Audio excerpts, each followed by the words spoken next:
San Agustín, por otro lado, él considera que el ser humano goza del libre albedrío. Eso es lo que trae, obviamente, como enseñanza dentro del mundo cristiano, a diferencia del mundo griego, que tenía visión determinista, que considera que el libre albedrío tiene que irse perfeccionando y se perfecciona a través de algo, la vivencia del amor. De hecho, tiene una frase muy bonita que dice: ama y haz lo que quieras, porque el que ama no daña a su prójimo, el que ama no provoca la guerra, la disensión, la riña, el que ama hace lo que es óptimo, lo que espera ver de feliz en el otro. El que ama verdaderamente, ¿verdad?, es el que realmente puede hacer que su libertad se vea enriquecida, por lo cual el amor es ese punto de partida para poder hacer funcionar esto, no solamente el conocimiento, el amor también. De hecho, se considera que si solo por la voluntad de la razón movemos el libre albedrío, sin la voluntad de la conciencia del amor mismo, lo que hacemos queda infructuoso. Es como aquel que dice, bueno, tengo aquí algo que me sobra, ¿verdad? Me sobran unas camisetas, se las voy a regalar a alguien pobrecito. Ok, lo hizo por altruismo, ¿verdad? Está bien, la obra está buena porque intelectualmente dice, lo necesita, se lo voy a dar. Esa es la conclusión lógica que alguien hace, que regale una camiseta a alguien que lo necesita. Pero el amor no es así. El amor te dice, yo tengo la gracia de vivir bien. Puedo, por tanto, ayudar a quien no vive bien. Y lo debo hacer siempre que pueda. No realmente cuando me dicta la razón hacerlo. Es que tengo que estar pendiente de cuando yo pueda colaborar, porque ese es el amor verdadero, el amor que comparte. Entonces, no es un acto de la voluntad consciente, siempre libre, porque yo me obligo a mí mismo el libre en el sentido de que yo tomo las riendas de mi vida y tengo el dominio de esa voluntad y digo, yo quiero amar siempre, y por tanto el amor es perpetuo. Por eso dice San Pablo que el amor nunca acaba.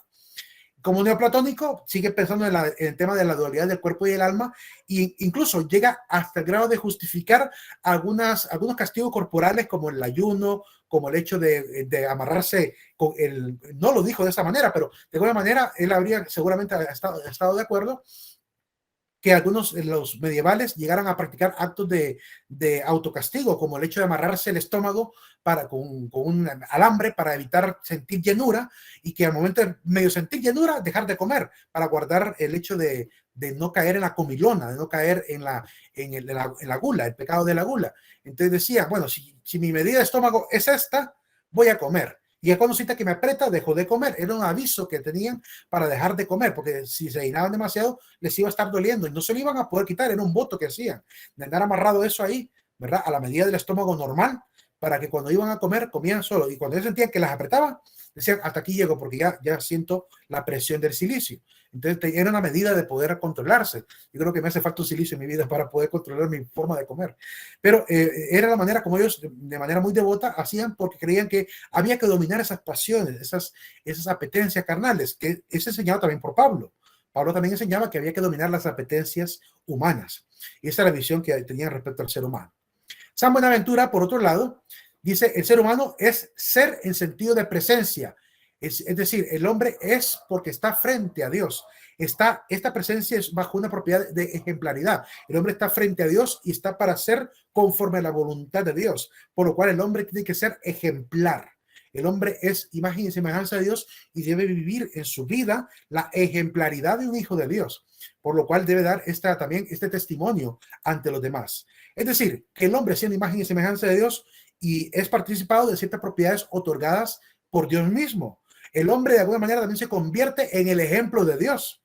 Como cuando decimos en el himno a la madre, ¿verdad? No hay, dice, porque no hay amor más grande en la tierra. No, porque no hay imagen más clara en la tierra. No, ¿cómo es que dice? Porque no puede haber en la tierra una imagen más clara de Dios. Esa frase que está en el himno a la madre, dice que la madre, el amor de la madre, es la imagen más clara de Dios. Es decir, la madre es como el ejemplo claro del amor divino. Eso es lo que nos dice. Pues de la misma manera, el hombre es ejemplo de Dios, en el sentido de que debe vivir conforme a la voluntad de Dios e irradiar a la voluntad de Dios a través de su propio ser. En el mundo cristiano hacemos una oración que dice, decimos en la oración al final, dice, quiero ver, aquí la tengo para recordarla. La tengo por acá, quiero leerla para que leer exactamente la frase que es. Dice, que solo los pensamientos que bendigan permanezcan en mí. Quiero ser también intencionado y justo, que todos los que se acerquen a mí sientan tu presencia. Revísteme de tu bondad, Señor, y haz que en este día yo te refleje. Esa idea de que somos el reflejo o el ejemplo de Dios, eso debe ser vida, debe ser real en el ser humano según la visión cristiana. Es algo parecido a esta, ¿cómo se llama? A esta anécdota que cuentan, se la cuentan a los niños, a los jóvenes, que dice que una maestra de catequesis, de enseñanza, catequesis es la enseñanza en el mundo católico, estaba enseñando la doctrina y de pronto hizo la pregunta a un niño, ¿qué es un santo? Pregunta a un niño. Y el niño dice, los niños se quedaron así esperando. Y había un niño que estaba viendo en la famosa bonita catedral, estaba viendo los vidrios donde habían imágenes de los santos, y voltea a ver un vidrio y un vitral, ¿verdad? Y dice él, un santo, ¿verdad? Es como un vitral. Le pregunta la maestra, ¿qué significa que el santo sea como un vitral? Y le dice el niño, porque podemos ver a través del vitral la luz de Dios. Y así también la persona tiene que poder verse la luz de Dios a través de esa persona. Entonces, qué bonito ese ejemplo de que el santo o el cristiano santificado en Cristo debe ser como un reflejo de Dios, debe irradiar la luz de Dios, debe ser otro Cristo, debe ser un alter Christi, es decir, otro Cristo que encarna a Cristo en su propia vida, ¿verdad? Y eso es algo que también invita al mundo cristiano. El hombre es ejemplo de aquello que es infinito y eterno en Dios. Todo lo que Dios posee actualmente está en proporción finita, pero es la invitación infinita de Dios. Si existe en una vida corta, Dios le invita a la vida eterna. Si tiene un conocimiento breve o un conocimiento corto, Dios le invita a la sabiduría eterna, es decir, la sabiduría infinita. El hombre va a tener acceso a todo esto por voluntad de Dios, porque Dios le invita a estar unido. Y ese es el deseo también de la visión cristiana en Jesús, que quiere que el hombre esté unido a Dios, dice que todos estén uno, como yo estoy en ti, tú estás en mí, y pide que la humanidad también sea una, ¿verdad? Para que puedan estar unidos también con el Padre a través del Espíritu. Tomás de Aquino tenía otra visión del hombre. Como es aristotélico, él cree que el alma y el cuerpo no son lo mismo no son por lo mismo dos sustancias separadas, sino que son dos principios individuales constitutivos. Están unidos sustancialmente. Dan como realidad la sustancia total y única del hombre completo. Es una posición puramente metafísica, la que él enseña, no es cristiana. Evidentemente, él asume esta convicción griega, la asume como parte de la filosofía cristiana, que explica y va muy bien en consonancia con la fe cristiana. Es decir, lo que enseñó Aristóteles no es erróneo comparado a lo que enseña el mundo cristiano. Que creemos que el alma y el cuerpo son una sola naturaleza, creada por Dios, voluntad de Dios. El hombre no fue creado de manera separada, fue creado un ser completo. Dios infunde el hálito de vida en el hombre y permanece ese hálito hasta que termina la vida del hombre. Es decir, de esa manera el hombre existe, ¿verdad? Gracias a esa voluntad divina. Actualmente, la doctrina social de la Iglesia, aquí ya sí quiero hablar de una óptica puramente católica, porque no sé cómo está la doctrina social de las iglesias protestantes, como no me he formado en una iglesia protestante, no sé cómo es declara la doctrina social en ellos. En la Iglesia Católica existe un libro llamado Compendio de la Doctrina Social de la Iglesia, que es un libro que a la luz de la palabra y a la luz también de la enseñanza de la Iglesia a nivel de lo moral, ha ido regalándonos una serie de principios nacidos del Evangelio, nacidos también de la comprensión económica y social de los pueblos, para dar solución o para dar, mejor dicho, guía a cualquier interpretación del mundo actual, que para eso sirve, para poder, digamos, ¿qué opina la Iglesia acerca, de, por ejemplo, del aborto? Ahí están los principios fundamentales de la dignidad humana que ayudan a inspirar qué es lo que se debe decidir respecto al aborto, o el tema de la eutanasia, o el tema de la evolución científica, de la experimentación con humanos, toda esa parte que tiene que ver con el avance científico, el progreso de la economía, del tema de la tecnocracia, todo eso está tratado a través de ese compendio, por lo cual es un poquito más fácil, por ejemplo, discernir qué es lo que piensa la Iglesia Católica, por ejemplo, ante diferentes temas. Así que cuando tengan una duda sobre cuál es la opinión social de la Iglesia respecto a un problema social, por ejemplo, el racismo, la guerra, el tema de la hambruna, el tema del salario, si quieren tener una opinión clara de la Iglesia, vayan al compendio de la doctrina social de la Iglesia. Ese es el libro que contiene todas esas enseñanzas. Ahí está el índice, lo pueden buscar en internet también, está en la página oficial del Vaticano, solo busquen compendio social de la Iglesia y van a poder encontrar con todo el menú ahí interactivo para poder buscar por temas. Alrededor de ello solamente quería mencionar un pequeño aspecto, los principios. Los principios fundamentales de la doctrina social que defiende la Iglesia Católica, por lo menos, que supongo que también defienden los hermanos protestantes, aunque no le llamen así, porque eso sale de la palabra. Y si creen en lo que dice la palabra, pues también seguramente creen en todo lo que voy a poner a continuación. La Iglesia Católica cree que hay que defender la dignidad humana. Eso es el principio de la dignidad. Hay que también defender el bien común. Los bienes de la tierra nos pertenecen a todos, por lo cual no puede ser dominio de nadie. El gobierno debe velar porque cualquier beneficio económico de la naturaleza debe estar bien racionalmente utilizado para que nadie acapare ni explote al punto de la extinción. Por eso se habla también del principio del destino universal de los bienes, ¿verdad? Que tiene que procurarse un gobierno que si va a vender elementos de la tierra, recursos naturales, lo haga de manera paulatina, lenta, sostenible, para que permita obviamente que no haya extinción de ese recurso. Si da, por ejemplo, un bosque, que se esté resembrando el otro bosque, que restauren obviamente mediante estas normas que hoy llamamos la ISO 14000, por ejemplo, todo eso ha nacido a partir de trato de que la iglesia ha venido metiendo en la mente de los gobiernos. La idea de mantener el cuidado de la casa común, de mantener el cuidado de la casa que llamamos planeta Tierra. Así que el pensamiento ecológico también nace en esta idea del pensamiento social de la iglesia. El principio de subsidiariedad, que quiere decirnos que toda persona que esté muy bien en calidad de vida debe tratar de colaborar a conciencia y según su generosidad y su liberalidad también a los demás que están en situación de pobreza, que los gobiernos más poderosos ayuden a los más débiles, ¿verdad? Que ya no exista esta opresión económica que había anteriormente, que se venzan estos lazos de opresión económica que hubo históricamente en los pueblos del norte con respecto a los pueblos del sur, porque lo mismo pasó en Europa con respecto a África, ¿verdad? O Europa con respecto a India, pues también pasó en América respecto al norte y respecto al sur. Entonces, los gobiernos tienen una deuda histórica que saldar y esa deuda histórica tienen que trabajarla, ¿verdad? Poco a poco, a través de los sistemas de gobierno. El principio de participación. Todos los seres humanos deben tener derecho a voz, derecho a ser democráticamente alguien partícipe de las decisiones, por lo cual los gobiernos deben procurar a través de sus constituciones que exista la participación ciudadana, ¿verdad? Que todos son hijos de Dios, todos merecen el respeto, incluso los que no puedan moverse de su cama tienen que poder votar. Digamos, la gente que está postrada en casa, debe haber algún sistema, un método para que ellos puedan ejercer su sufragio, por ejemplo, además de poder votar a través de los diferentes medios que tienen algunas constituciones como la nuestra, que tiene el referéndum y el plebiscito, que casi nunca lo ocupan los políticos. ¿Por qué? Porque no le conviene a veces escuchar la voz popular. A la actualidad, lo que deberíamos de tener a nivel social es que los seres humanos podamos votar cuando realmente salga una nueva ley, por ejemplo.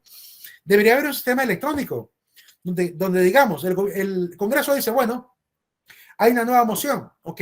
Los diputados van a hacer su votación para que sea una votación que dirija al pueblo sobre lo que se debe hacer. Pero al final de cuentas, quien tiene que tomar la determinación sería el pueblo.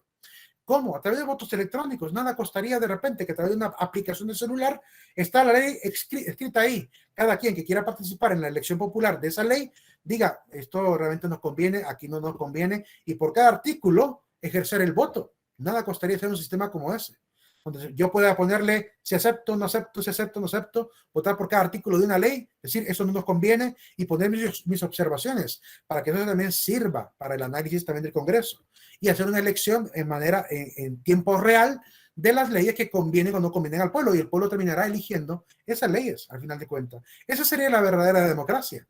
Pero ¿por qué no lo hacen? Habiendo ya la tecnología, habiendo ya la manera de poder hacer este tipo de sistemas. ¿Por qué no lo hacen? Porque no quieren dejar que el pueblo los manipule a ellos. Entonces, sigue siendo un problema el tema de los políticos, ¿verdad? Y es un tema que la iglesia lo tiene bien claro. Los políticos, cuando no piensan en el pueblo, hacen las cosas contra el pueblo. Entonces, o se requiere que haya una verdadera democratización de la estructura social, o se requiere que haya, ¿cómo se puede decir? Que haya una minarquización, una reducción del aparato del Estado, que solo genera salarios exacerbados, exagerados, mejor dicho, de salarios con unas cantidades hasta obscenas. Tenemos gente aquí en nuestro gobierno que el salario mínimo anda por los 10,000 a 11,000 empiras actualmente, el salario mínimo. ¿Y saben cuánto gana, por ejemplo, el presidente del Banco Central de Honduras? Gana 287,000 empiras mensuales. Eso es lo que gana como empresario, como empleado del Estado. Gana 287,000 empiras mensuales el presidente del Banco Central de Honduras. El presidente del Congreso anda por los 150,000. Para que tengan idea de cómo está el salario mínimo respecto al salario de los políticos de hoy. Son cantidades obscenas, absurdas. O sea, aquí una persona que gana 50,000 lempiras vive honestamente y vive bien. Le alcanza para pagar su combustible, le alcanza para pagar incluso su lavado de ropa. Yo gano muchísimo menos que eso y me alcanza para mandar a lavar mi ropita.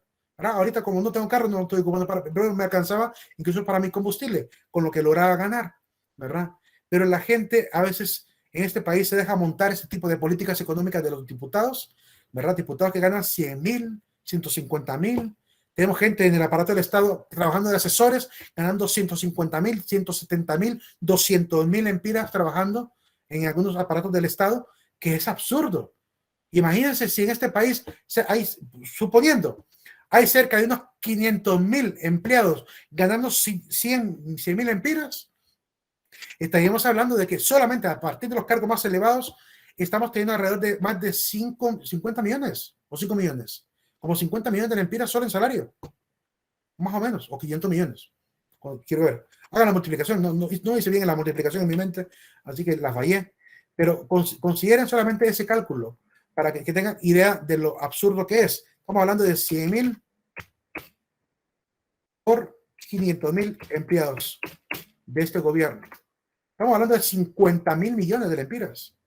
50,000 millones de lempiras, jóvenes, que se van solo en salarios de gente que no está haciendo funcionar el país. Entonces, ahí muchos economistas de América del Sur por eso aconsejan la minarquía, rebajar el aparato del Estado, desaparecer un montón de oficinas estatales que no están sirviendo para nada, de quitar cargos fantasma, de vigilar las planillas para que no hayan también planillas fantasma, porque hay planillas fantasma. Hace poco salió el escándalo, hace unos cuantos años salió el escándalo de la ANE con ese montón de planillas fantasma, salarios que se seguían pagando a gente que ni trabajaba para la EEH, para la ANE, que no trabajaba y seguía percibiendo sueldo bien calladito se lo tenían, ¿verdad? Salarios pagados a gente que no trabaja ya para la ENE. Qué chulo, qué hermoso, ¿verdad? Y nos quejamos de la crisis del país, que no alcanza el dinero, ¿verdad? Miren allí Bukele lo que hizo con eso que decían que el dinero no alcanza. Miren ahora cómo está alcanzando el dinero cuando nadie roba. Ahí se alcanza el dinero. Entonces, políticamente la iglesia hace este llamado. Participación ciudadana para transparentar los procesos, transparentar también el acceso a la información. Y miren que más adelante yo voy a dar un concepto, por ejemplo, de respecto a la antropología, pero la tuve que sacar del Instituto de Antropología e Historia de México, porque nuestro Instituto de Antropología e Historia nos da acceso a alguna información, pero no se preocupa por la comprensión, por ejemplo, de las disciplinas que ellos manejan. No hay ninguna información que ellos nos brinden, por ejemplo, sobre cómo es la arqueología nacional, cómo es la paleontología nacional. Solo hay fotos, videos, hay digitalizaciones y la estructura de la misma institución. Acceso a la información nada más. Ayer me anoté, por ejemplo, para hacer una solicitud a ver qué tan pronto son. Supuestamente en 10 días tiene que llegarme a mí una información. Yo les pedí el histórico de la evolución salarial de los diputados, de los alcaldes de municipios al que pertenezco yo. Le pedí información sobre la evolución histórica del salario de los alcaldes de Sinuapa o Cotepeque. Solo por probar si realmente funciona o no funciona la página o está simplemente ahí de relleno, como pasa con muchas páginas del gobierno, que están a veces de puro relleno, ¿verdad? Hay artículos ni siquiera terminados, se quedan las páginas incluso de alcaldías a veces vacías, porque no hay deseo de transparentarlo todo, que es algo que muy pocos candidatos a la presidencia han llegado a mencionar. La idea de transparentarlo todo, tener un portal donde la gente pueda acceder a toda esa información básica. Quiero saber cuál es el salario del alcalde de San Pedro. Entra a la página y veo cuál es su salario, ¿verdad? Ese tipo de información accesible y unificada a nivel nacional para todos los ciudadanos de este país que requieran una información para investigación, ¿verdad? A veces hay informaciones, por ejemplo, del Instituto Nacional de Estadística que ni siquiera está actualizado. Entonces, es bien difícil hacer investigación científica que tanto requieren nuestras universidades, por ejemplo, si no se recaba la información por uno mismo, porque las instituciones del Estado no están funcionando como debe ser, ¿verdad? Ha habido mucha corrupción, solo están ahí calentando puestos, ¿verdad? Haciendo eventos bonitos. Eso es lo único que hacen, comiéndose el dinero del pueblo y no está trabajando para lo que debe ser. No sé si ustedes vieron o tuvieron la oportunidad de ver a este representante del CNA, un abogado, que llegó junto con el embajador que estaba en Suecia o Suiza, eh, ¿cómo se llama? Que llegó a desenmascararlo con facturas de lo que se estaba gastando, 2.000 lempiras solamente en un vino, ¿verdad? Aquí la gente, la mayoría de gente que compra vino, se compra un vinito de 300 a 500 lempiras. Él no, 2.000 pesos por una botella de vino, ¿verdad? Que es hoteles, que eventos, que comilonas, un montón de cosas, comiéndose el dinero del pueblo en el extranjero, dando caritas de vivir al mismo nivel económico que los que están en el extranjero, con los presupuestos nacionales, que deben ser para más bien traer proyectos a este país. No, él viviendo a la gloria de estos lugares que tienen una esperanza de riqueza tremenda, ¿verdad? Tiene una calidad de vida exagerada, pero también tiene una cantidad de gastos exagerados, muy proporcionales a la calidad de vida que tienen, con el dinero del pueblo. Entonces, fue a desenmascarar a este supuesto embajador de Honduras que ha estado peleando por los proyectos de Honduras y poniendo en alto el país de Honduras, cuando realmente lo único que hacen es comerse el dinero del pueblo. Entonces, eso es lo que se necesita, empezar a desenmascarar todas estas estructuras y empezar a depurarlas. Pero para que llegue eso, va a ser bien difícil. Dime, Adín. Sí, solamente a manera de ejemplo, ahí lo que usted estaba mencionando, era algo bien, bien cuestionado a nivel al inicio de la pandemia, fue el caso del rey de Tailandia, ¿verdad? Cuando para protegerse se fue de su país, se fue para Alemania o Suiza, no sé para dónde, incluso llevó toda su harén de concubinas, sus mujeres allá en unos lujosos hoteles, ¿verdad? Vemos la desigualdad que en los países del tercer mundo, que le llamamos países subdesarrollados, la mayoría de los casos que se ven así es por este tipo de cosas, porque hay quienes están viviendo bien y no les importa quienes están viviendo mal. Desgraciadamente ese es el móvil de muchos políticos, no de todos, pero de muchos políticos. Dios nos permita ver algún día a gente que tenga el valor de ponerse los pantalones y las faldas para llevar las riendas de este país como tiene que ser. Porque realmente necesitamos gente así, ¿verdad? Ojalá que las futuras generaciones se harten tanto de la política que cuando ellos generen política sea una mejor política. Que eso fue lo que pasó, por ejemplo, con Nayib Bukele. Nayib Bukele se cansó de la política tradicionalista, tanto de izquierda como de derecha de El Salvador, por lo cual abrió un nuevo partido, ¿verdad? Nuevo rumbo, creo que se llama, no creo cómo se llama el partido de él. Dime, Nadia. ¿Ibas a decir algo, Nadia? Sí, Máster, sí, lo que estaba diciendo el compañero, es como el capitalismo y socialismo, que se basa todo lo que hemos hablado, ¿verdad? De la desigualdad, la equitatividad que tenemos como país y que todo es rodeado hacia la política y la forma de elegir nosotros como hondureños, ¿verdad?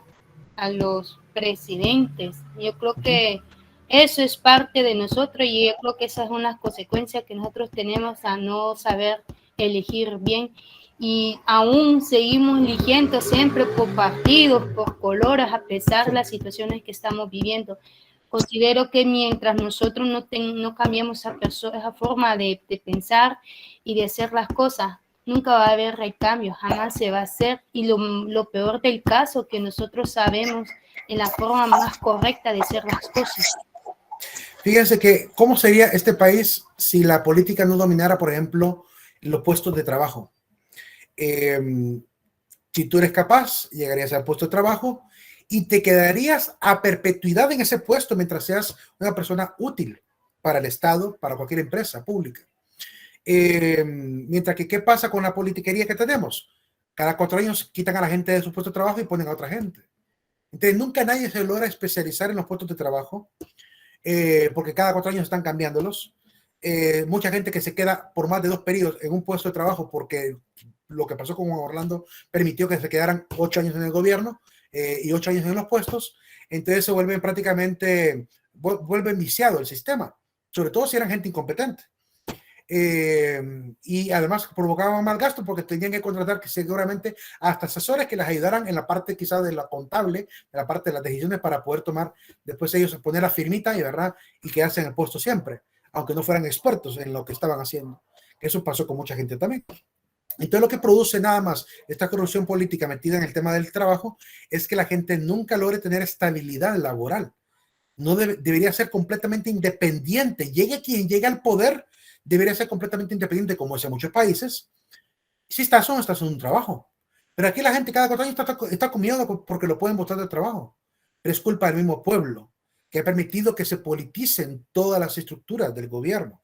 Solamente debería ser a nivel del gobierno los diputados y los ministerios. De ahí todos los demás trabajos deberían de ser por meritocracia, por capacidad, por competencia, que eso es lo que realmente necesitamos en este país. Mientras sigamos haciéndolo de manera partidista, nunca va a marchar bien.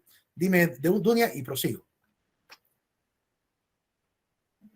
Sí, Lick, son buenos, estaba escuchando todo y me parece súper importante ver cómo desde el tiempo de Adán y Eva, pues es el poder el que lo motiva, ¿verdad? El querer ser superior a Dios, lo motiva a caer en pecado y hacer lo que pasó. Y luego igual vemos antes de Cristo todo lo que sucedía con los reyes, con toda la sociedad, el sometimiento, todo el sufrimiento incluso del pueblo de Israel y todo eso. Y es lo mismo que vivimos hoy en la actualidad, solo que tal vez con otro nombre y con otro tipo de poder, pero realmente es exactamente lo mismo, solo le cambiamos nombre, le cambiamos circunstancias, le cambiamos sistemas, pero es exactamente lo mismo. Siempre la presión. Pues de difícil, pues no difícil de entender, sino difícil de cambiar estos sistemas. Sí. Igual la iglesia ha jugado un papel súper importante y usted decía, o sea, cualquier denominación que se llame cristiano, si practicáramos siquiera parte de los mandamientos, sería perfecto. Tendríamos un mundo justo, tendríamos una sociedad equilibrada. Pero el problema es ese, ¿verdad? Que aún en la iglesia, yo me fijo, si solo llega de oyente, pues perfecto, no pasa nada, no hay cambio.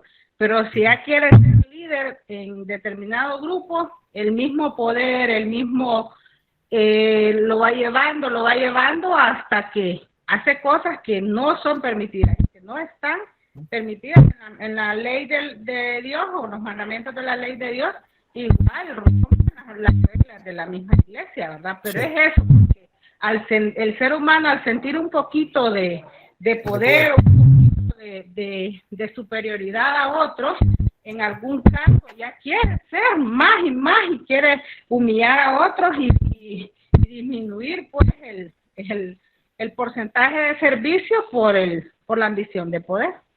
Totalmente. A eso que tú dices, el señor Platón hace mucho tiempo había dicho, si quieres conocer verdaderamente a un hombre, revístele de gran poder, porque el poder no corrompe. Dime. Dice que el poder no corrompe, sino que desenmascara. Y eso es lo que hace el poder en problemas a nivel político. Alguien tiene el micrófono abierto que está provocando un feedback muy fuerte. Lo voy a silenciar, a ver. Dime, Fanny.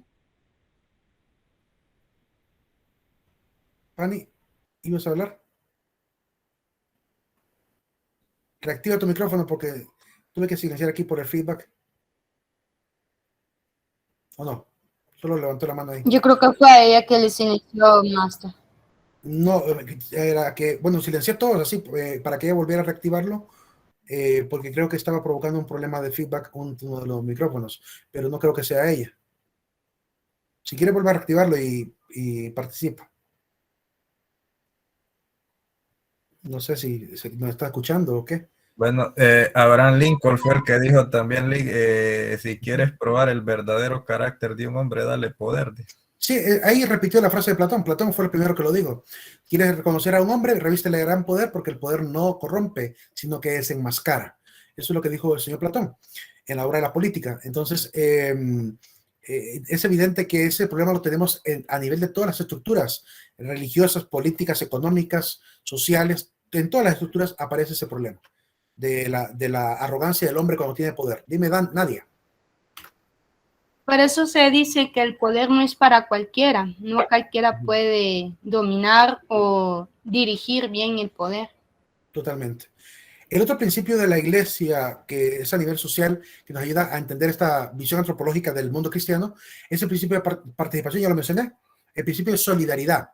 La palabra solidaridad viene de solidum, en latín, que significa algo sólido, algo que es fuerte, algo que no se rompe fácilmente. Entonces la solidaridad o la solidez que esperamos en el ser humano es la capacidad de poderse unir, ¿verdad?, en cualquier circunstancia para lograr un solo objetivo.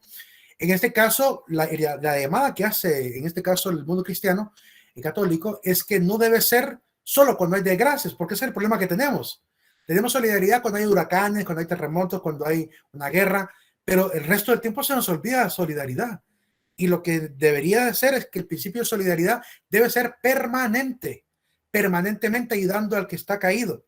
De hecho, hubo un filósofo que se llamaba Claude Henry de Rubro, el barón de Montesquieu. No, Claude Henry de Rubro, el conde de Saint-Simon.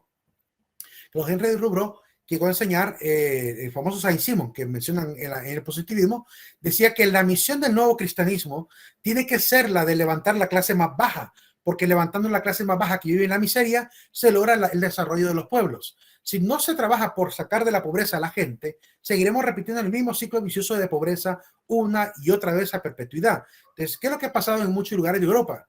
Cuando uno mira, por ejemplo, allá, no sé, estos lugares que he mencionado, Noruega, Finlandia, Suiza, la pobreza que hay allá es lo que aquí llamamos clase media. Miren qué triste, que lo que aquí llamamos clase media, allá es lo que se llama gente de suburbio, gente de pobreza, ¿verdad? Es increíble el cambio drástico. Allá, por ejemplo, yo miraba un documental de la gente pobre en estos lugares, donde dice una señora, bueno, yo no tengo para poder comprarme un refrigerador, así que voy a este lugar donde normalmente dejan aparatos para los que quieran tenerlo. Y fue en un solo rato, ¿verdad? En su carro, porque tiene carro la señora, no es tan pobre que digamos, tiene su carro y se fue a traer una refrigeradora, un mueble en buen estado, solo porque la familia poderosa o rica compró otra calidad, algo más nuevo, ¿verdad? Dejaron lo que no ocupaban ya, lo que ya querían quitarlo, aunque estaba en buen estado, y eso es lo que ella se llevó a su casa, amuebló toda su casa tranquilamente, solo con lo que daban por caridad en estos lugares. Y igual pasa en Estados Unidos. Hay lugares en Estados Unidos donde la gente se dedica a recolectar lo que dejan, no como basura, sino como cosas que no van a seguir utilizando. A veces hacen ventas de garaje, los que gente que es de suburbio hace ventas de garaje, y los que no son de suburbio dejan en las grandes colonias, ¿verdad?, afuera sus aparatos electrodomésticos que no quieren utilizar, lo que ocupa espacio lo sacan también porque quieren renovar la casa. Entonces se van a recolectar eso y eso lo revenden y está en muy buen estado. Esa es la pobreza que hay en estos lugares, ¿verdad? Que aquí, la pobreza que tenemos aquí, por eso les asombra cuando van a África, les asombra cuando vienen a América y miran la verdadera pobreza, ¿verdad? Y se dan cuenta, y por eso mucha gente europea se enamora de quedarse a veces trabajando en estos países, porque realmente ven una situación totalmente precaria. Es que les parece que están como viendo a comenzar desde cero con esta gente, porque realmente es cero lo que realmente tiene esta gente. No tienen la calidad de vida adecuada. Entonces la iglesia propone que haya verdadera solidaridad todo el tiempo, porque la pobreza siempre existe. Como dice Jesús, a los pobres siempre los tendrá con ustedes. Esa es lo que le dijo al famoso apóstol Judas. Entonces esta visión, ¿verdad?, de la solidaridad es perpetua, no es cada vez que haya desastre. Aún así, pues siempre hay contingencias y hay que estar preparados para ello, ¿verdad? Por eso la iglesia tuvo necesidad de fundar una organización internacional que se llama Caritas Internationalis, para poder ayudar en estos momentos así difíciles, pero también para promover la ecología, para promover la defensa de la mujer, para promover la defensa de la niñez, para promover muchas cosas sociales que son importantes también defender.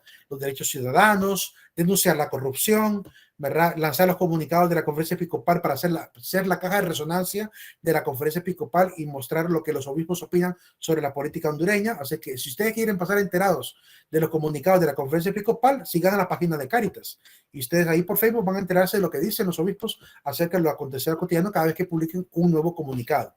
Como lo hicieron en el año 2017 por el problema de retomar el poder, el desequilibrio político que hubo ahí, como hicieron en la época de las grandes migraciones hasta Estados Unidos, que también hubo un comunicado de parte de la conferencia episcopal sobre este problema migratorio, y cuando sale el escándalo del presidente que se llevan a su hermano, también hay un comunicado respecto al tema del narcotráfico enviado por la misma conferencia episcopal.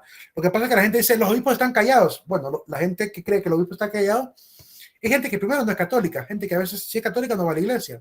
Y si va a la iglesia, no, a veces ni siquiera se entera de las páginas católicas que hay y por tanto no lee lo que dicen los obispos. Los católicos que yo llamo los bien formados, ¿verdad? Que se enteran muy bien cómo está la iglesia organizada, que conocen las páginas, que buscan, se tratan de enterar buscando las páginas de las instituciones católicas, somos los que nos enteramos que si la iglesia siempre opina, siempre da su opinión, no está callada ante el acontecer. ¿Verdad? Lo que pasa es que la gente lo que quiere quizá es ver a los sacerdotes agarrados en armas contra el gobierno y eso nunca va a pasar. Ya hemos pasado por eso. En México pasó y lo que ocurrió fue una matanza de hermanos, ¿verdad? Que tuvieron el valor de agarrar armas contra el gobierno dictatorial de México en la famosa época de los cristeros, ¿verdad? Y al final los terminaban arrestando y colgando de postes, ¿verdad? Adornaban las llegadas a las grandes ciudades de los postes con cuerpos de hermanos católicos, ¿verdad? Que habían atrevido a irse contra la dictadura de aquel momento, que fueron los famosos cristeros. Ahí está el caso de Joselito, este niño cristero que lo agarraron y lo torturaron y le cortaron los pies para hacerlo, revelar dónde estaban ocultos el resto de los cristeros, ¿verdad? Entonces hubo obviamente un intento de la iglesia en ese momento en México que demostró a la iglesia latinoamericana que no vale la pena hacerse contra el gobierno. Lo único que termina prácticamente generando es más muerte y desgracia. Entonces lo que toca es más bien meterse en la estructura del gobierno.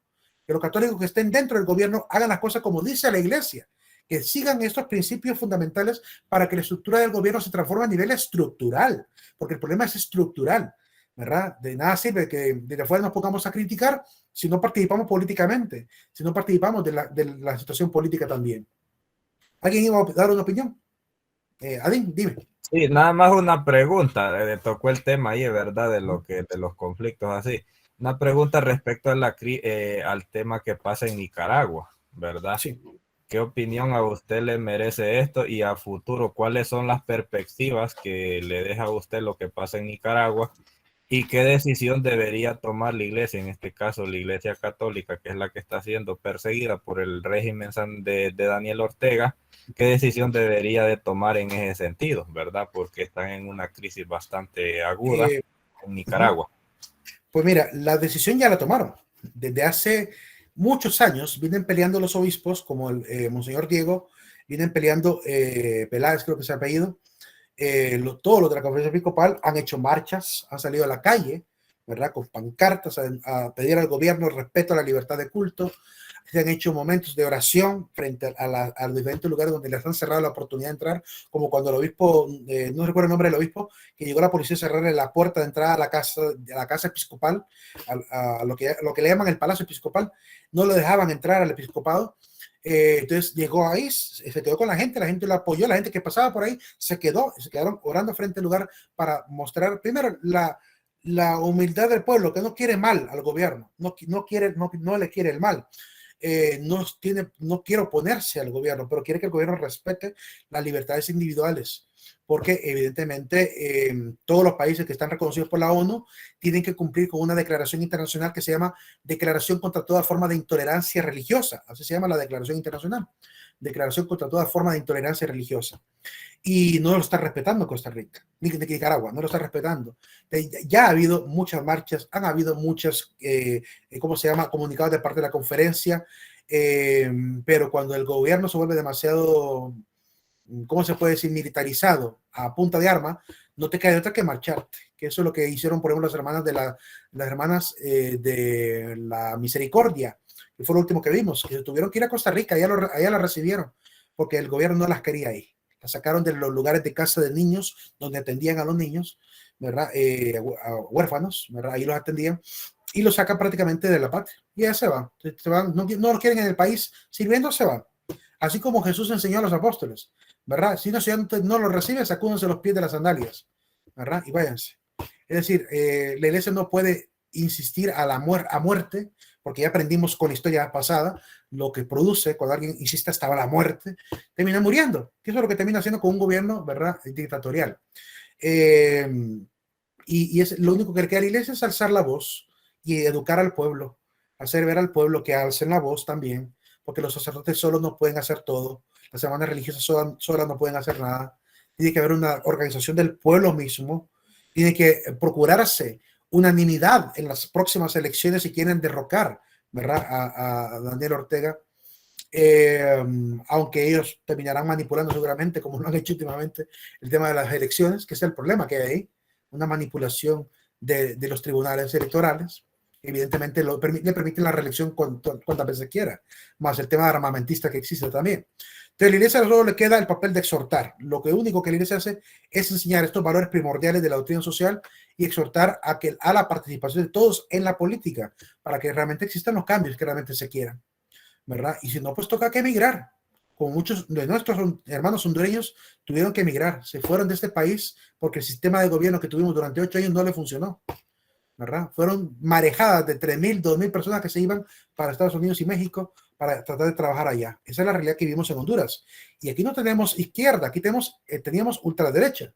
Entonces vemos que no importa el sistema político que esté, ¿verdad? Siempre y cuando haya corrupción política, no importa la ideología que tenga, va a ser la misma trastada de siempre. Dime, Nadia.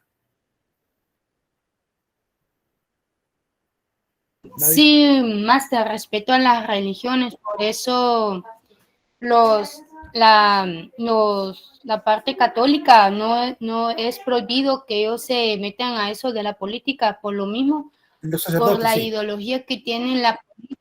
Sí, porque hay, como usted dice, ¿verdad? Hay debilidades y pueden arruinar y la ideología de los sacerdotes. Imagínense que si la católica se fuera más al fondo de la situación que estamos o que vivimos, dicen que los católicos, la iglesia católica tiene tanto dinero que puede acabar con la pobreza, pero me imagino que no le de hacerlo porque se supone que por eso tenemos un gobierno, ¿verdad? Que nos da el apoyo, la ayuda, la solidaridad que usted dice. Pero fíjate que eso que dicen que la iglesia tiene la capacidad de pagar el hambre del mundo es un error tremendo. Es que yo no sé de dónde se sacaron esa barbaridad. El Estado Vaticano solamente son 44 hectáreas de terreno, solo tiene 800 habitantes. 900, ahorita tiene 900 habitantes. ¿Cómo es posible que 900 habitantes puedan producir un Producto Interno Bruto suficiente como para pagar todas las deudas externas y la pobreza del mundo y el hambre del mundo? Me parece totalmente absurdo. Lo que los obispos mandan, por ejemplo, al Vaticano se llama el óvulo de San Pedro, lo mandan una vez al año. Una vez al año va una pequeña ayuda monetaria a las intenciones del Papa para las fundaciones que él tiene a nivel internacional también, o en diferentes instituciones que se apoyan, e incluso de ahí sale el dinero para de repente hay una nueva diócesis que fundar, no existe dinero en un lugar para fundarla, entonces quien tiene que poner el dinero es el Vaticano. Para la parte de los viajes de las diferentes comisiones que tienen que estar en comunicación con todo el mundo, además de sostener la iglesia misma, y la protección también de todo el arte que tiene en Italia también. Pero ese dinero que envían anualmente, o sea, no daría abasto a la iglesia para poder pagar el hambre del mundo. Ese invento lo sacan porque simplemente ven el arte que tiene el Museo Vaticano, y al ver que la gente que ha ido a Italia y ha ido al Museo Vaticano ve el arte exquisito que hay ahí, templos bonitos, lugares bonitos, y cree que entonces, como tiene esa gran cantidad de estructuras, tiene también la liquidez monetaria para poder realmente pagar el hambre mundial. Y no es cierto. De hecho, si usted quiere tener un dato real, un dato, ¿cómo se puede decir?, objetivo, de una entidad no católica, que le diga cuánto es el ingreso y cuánto es el egreso de la Iglesia Católica, váyase a la página de la CIA, de la Agencia de Inteligencia Internacional, de Inteligencia de Estados Unidos, la CIA.gov. Tienen una especie de almanaque virtual que se llama The Fact Book, el libro de los hechos. Fact, de hecho, Fact Book, se llama el libro de la CIA. Busque Fact Book of the CIA y váyase a buscar usted el ingreso de la Holy See, de la, ¿cómo se llama? ¿Cómo se llama ¿cómo le llaman en inglés? De la Santa Sede. Búsquelo en español. De hecho, puede transformarlo en español. Busque usted ese dato ahí de cuánto ingresa, cuánto sale, y va incluso a darse cuenta que hay momentos en los que salen más gastos que ingresos. Dicho por la CIA. O sea, a la CIA no le van a mentir. El Vaticano no le podrá mentir a la CIA. Porque ustedes saben el nivel de inteligencia que ellos tienen para manejar todos esos datos. Y sacan ahí el dato de cuánto ingresa y cuánto sale. Creo que anda cerca de los 300 billones o 300 mil millones 300.000 millones de dólares es lo que ingresa al Vaticano, ¿ok? ¿Saben cuánto ingresa a Disneylandia? Cerca de 1.200 millones. O sea, casi 4 veces más que lo que entra al Vaticano. Solo a Disneylandia. No es un país, solo una empresa entra 4 veces lo que entra de economía al Vaticano. Entonces, ¿de dónde se sacaron ese dato de que la iglesia puede pagar el hambre del mundo? Si, o sea, Disneylandia entonces podría pagar 4 veces el hambre del mundo. Y no hay nadie reclamándole a Disneylandia que haga actos de caridad con la gente. O sea, hay una cuestión ideológica detrás de todo eso, una farsa y una manipulación de los hechos. Busquen ese de Fact Book of the Sea. No sé si lo puedo ver aquí. Fact Book. Sea. Quiero mostrarles en la página. Si quieren, se lo muestro rápidamente. Sacamos de esa duda. Voy a dejar de presentar ahorita rápido. Sí, voy a ir rápidamente presentar las pantallas para que lo vean. Voy a ir aquí para que ustedes lo puedan ver. Para que vean que lo busco aquí. Fact Book of SIA. ¿Verdad? Este es el libro de la página cia.gov, de la página del gobierno de Estados Unidos, de The World Book, The World Fact Book se llama, el libro mundial de los hechos. ¿Ok? Cuando usted entra a esa página, ahí aparece explorar todos los países, countries, me voy a ir a los países, voy a buscar con la letra H, Holy, ¿verdad? La Holy See, la Santa Sede, la Holy See, entro a la Vatican City, estoy en Vatican City, aquí puedo ver la parte abajo donde dice Economy, entro a ver Economy. Aquí en Economy tengo que buscar donde dice Revenues, que son las entradas, ¿verdad? Del gobierno. Vamos a buscar, aquí está, miren. 315 millones, no son miles de millones, son 315 millones de dólares lo que ingresa. Aquí lo voy a señalar. Ahí dice Revenues, entradas, 315 millones de dólares en el año 2013. ¿Ok? Ese es el dato de 2013. O sea, suponemos que andaría por los 400 millones, quizá hoy en día. 400 millones, por mucho. 400 millones. Y gastos, 348. O sea, el año 2013 tuvo más gastos que ingresos. Entonces, ¿cómo es posible que pueda pagar el hambre mundial si no puede ni pagar ni siquiera lo que gasta la iglesia? Solo entraron 315 millones y gastó 348. Gastaron 23 mil, creo que 13 mil, no, 23 mil millones más. No, 23 millones más. Gastó de más la iglesia. Entonces, como digo, hay muchas cosas que se dicen en las redes sociales. Yo digo, ¿de dónde lo sacan? Porque yo puedo ir a una página bastante confiable, que en este caso es una página a la cual los gobiernos no le van a mentir, porque evidentemente tienen todo bien investigado. Y miren lo que dicen, claramente. Ahí está el budget. Ahí está la entrada y salida. Ingresos. Budget es ingresos. Revenues es ingresos y expenditures son egresos. Entonces, como digo, vamos al contenido porque a veces uno se dicen cosas que no tienen ni pie ni cabeza.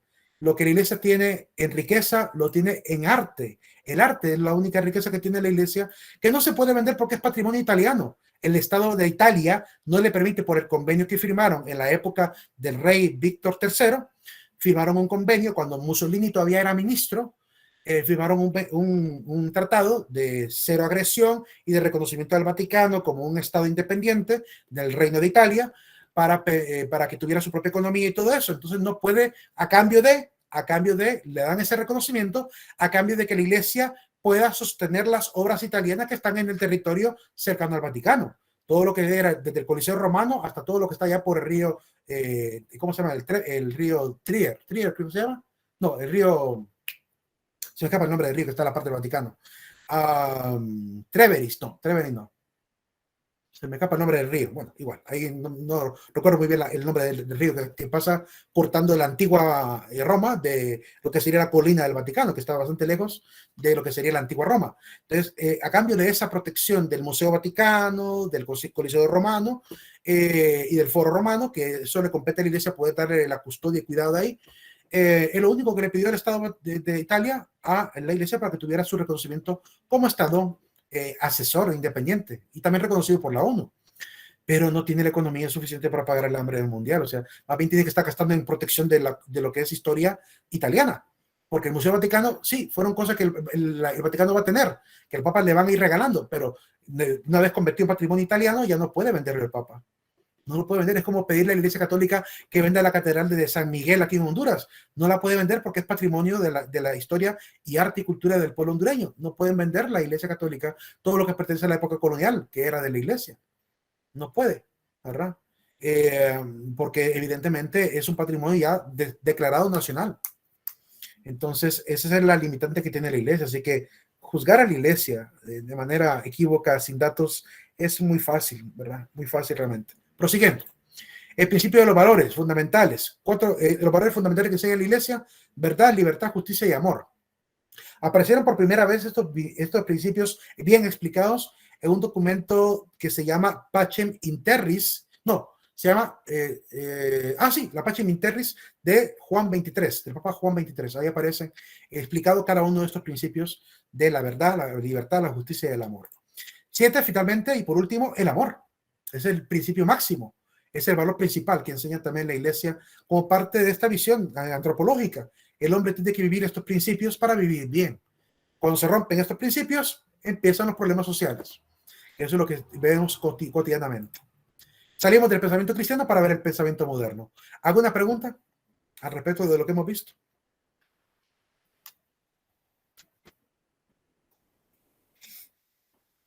Nancy tiene levantada la mano, Master.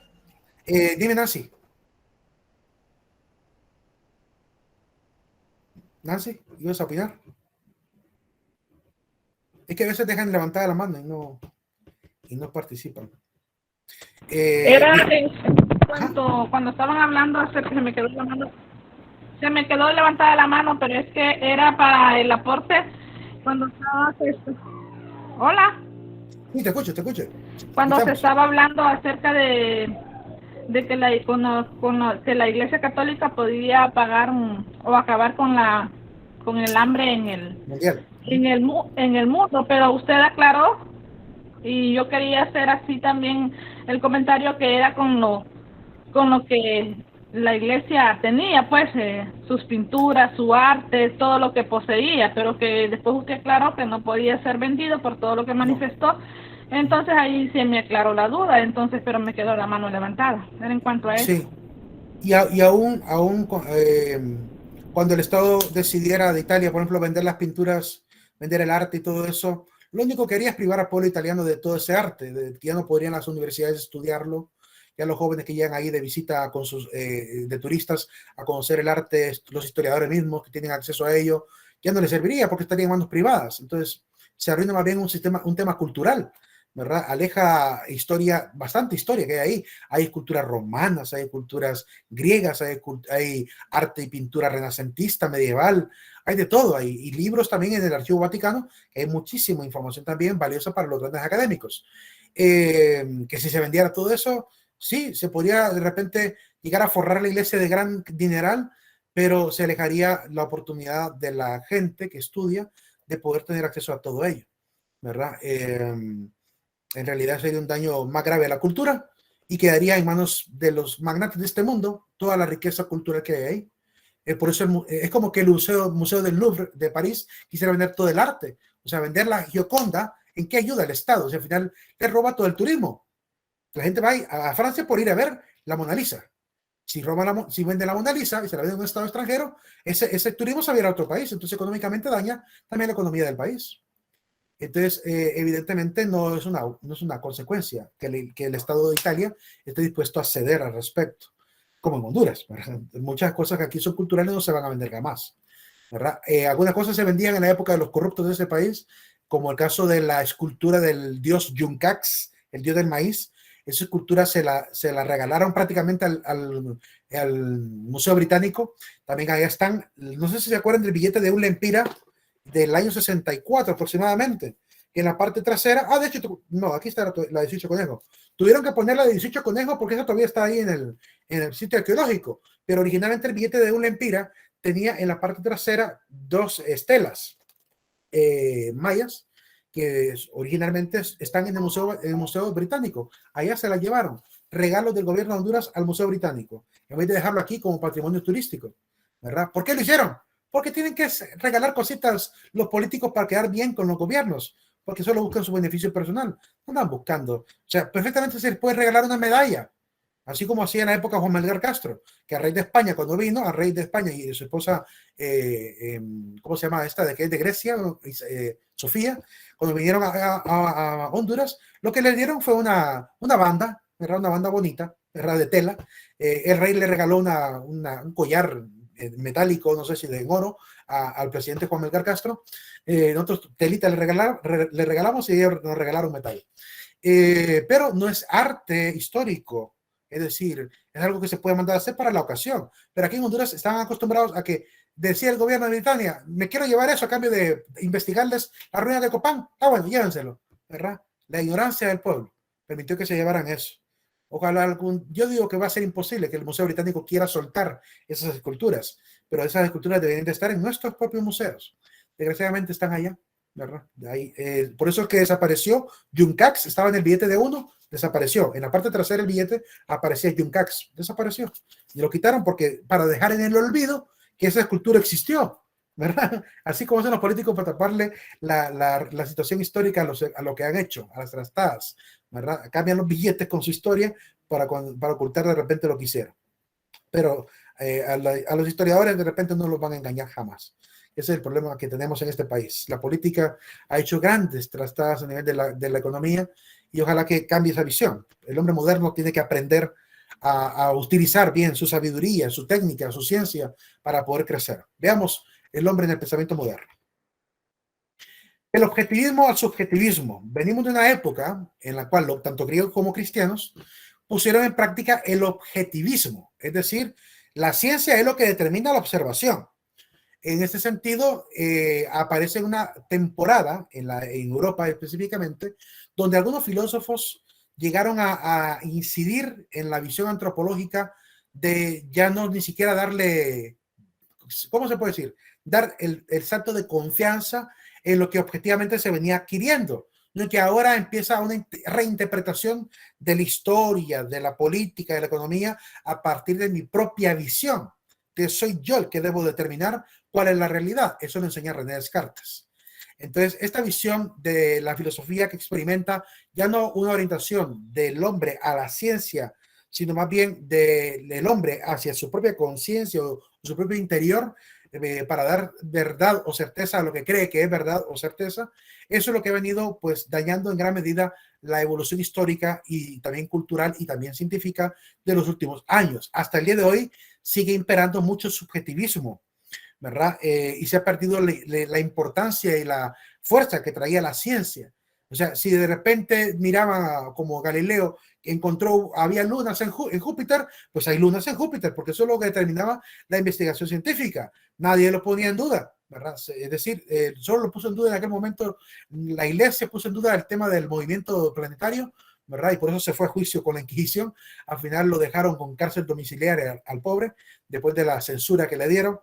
En el error y la ignorancia de la iglesia, que hay que decir, no era una institución estrictamente científica, aunque sí enseñaba ciencia. La Iglesia Católica trató de enseñar 7 artes liberales, entre ellas 7 ciencias: la gramática, la ortografía, la retórica, como ciencias humanas, y en el lado natural enseñaban la aritmética, la geometría, la astronomía y la música. La música es la que no conformaría parte del arte que llamaríamos matemático, aunque se considera una especie de arte matemático hoy en día. Pero salió de las famosas artes matemáticas de la época medieval. Pero prácticamente lo que sería lo que mencioné, la astronomía, la aritmética y la geometría son las principales ramas que van a enseñar a nivel científico. Y eso va a permitir que aparezcan grandes hombres como René Descartes. Y desgraciadamente René Descartes, en su visión matemática y visión de querer crecer a nivel de conocimiento matemático, intenta generar esto que ven en la imagen, el solipsismo. El solipsismo es la actitud de no dar por cierto nada si no lo he concebido yo mismo. Es decir, no es verdadero lo que tú me digas, tengo que probar yo si es verdad. Entonces, no da por cierto nada de lo que el otro me diga hasta que yo no lo haya comprobado. Eso es lo que llamamos el solipsismo. Es una extralimitación intelectual, de una actitud egocéntrica totalmente, donde yo considero verdadero solo lo que yo logro obtener. Esto es lo que permitió el crecimiento del subjetivismo mismo, porque si solamente lo que yo creo y lo que yo busco es lo verdadero, entonces nunca voy a poder crecer en la ciencia objetiva, porque los demás también habrán llegado a conclusiones y no van a aceptar mi observación si yo realmente Si ellos no llegan también al punto al que yo he llegado y viceversa, se genera una sola pelea de opiniones, que fue lo que ocurrió en estos siglos, pelea de escuelas, pelea de opiniones políticas, de opiniones económicas, de opiniones incluso religiosas. Nace el ateísmo versus teísmo. Entonces, esto es lo que aparece en ese momento. Ya no creo en lo que me dice la iglesia, creo en lo que yo creo y creo que no hay Dios. Entonces ya que aparece el ateísmo, es la actitud que va apareciendo constantemente. Y es un problema tremendo porque científicamente nos ha procurado una ciencia ya ni siquiera confiable. O sea, antes era confiable el método científico en el sentido que la verdad que era corroborable se consideraba verdad total. Y por tanto, una verdad absoluta, verdadera, que no se pone en duda. Pero de pronto empiezan a aparecer algunos pseudocientíficos o científicos a medias también, que a su manera empiezan a querer explicar esos fenómenos, fallan en el intento por ese mismo subjetivismo y generan esta incertidumbre de la misma mente humana. ¿Cómo puedo estar yo consciente de que algo que he aprendido es verdadero? La incertidumbre epistemológica apareció por culpa de este subjetivismo y de este solipsismo.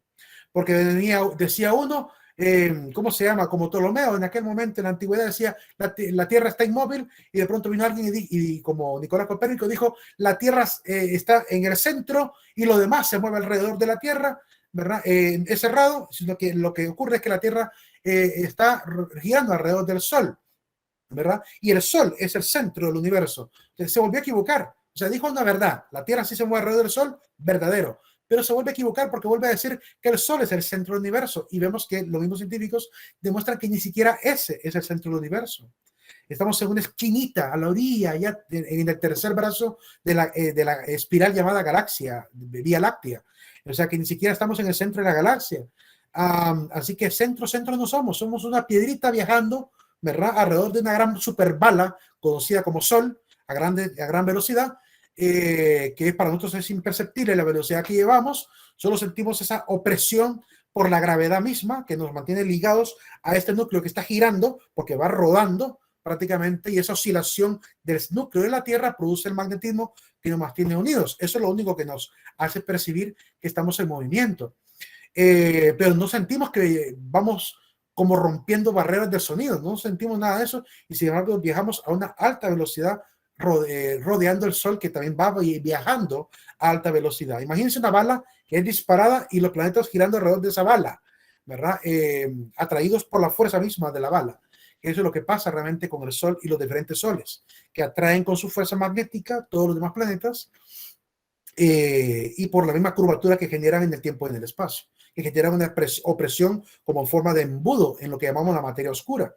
Generan una opresión de embudo que hace que los planetas vayan rodando, como cuando uno tira una bala en una tela y ruedan las chibolitas alrededor de una superbala o de cañón, digamos, ¿verdad? Que uno tira, digamos, uno tiene unos maules alrededor de una bala en una tela, se ve que el embudo que genera la bala en la tela genera una oscilación constante de algunas de las pelotitas, que si fuera mayor la fuerza, permanecerían muchísimo más tiempo girando alrededor. Entre más largo es el embudo, mucho más tardarían en llegar al punto central del embudo, ¿verdad? Que eso es lo que nos dice la lógica de este desplazamiento. Pero ni siquiera eso ya era tan fiable. Así que se equivocó un científico como Nicolás Copérnico. Se equivocó. O sea, todos esos avances científicos se van corroborando y se van perfeccionando conforme al tiempo. Ha tocado entonces que ver que la misma naturaleza del hombre no era fiable y la misma ciencia del hombre, por tanto, no es totalmente fiable. El método científico nos acerca a la verdad, pero tiene que ser corroborada. La corroboración forma parte, entonces, ahora en día, del método que llamamos método científico. Se tiene que comprobar, corroborar, se tiene que hacer la prueba o test de lo que hemos dicho en la tesis, para que realmente tenga sentido lo que realmente estamos proponiendo en la ciencia. Eso es lo que pasa hoy en día con el conocimiento humano. Pero todo comenzó con esa idea. Se impuso, por tanto, una mentalidad subjetiva que pretende lograr y establecer un conocimiento seguro partiendo únicamente de la inmanencia o de algo que está dentro de mí, lo inmanente, lo que está en mi interior, ¿verdad? De la subjetividad. De solo lo que yo creía de Descartes, ¿verdad? Es lo verdadero. Permítame, chicos. Prosigo.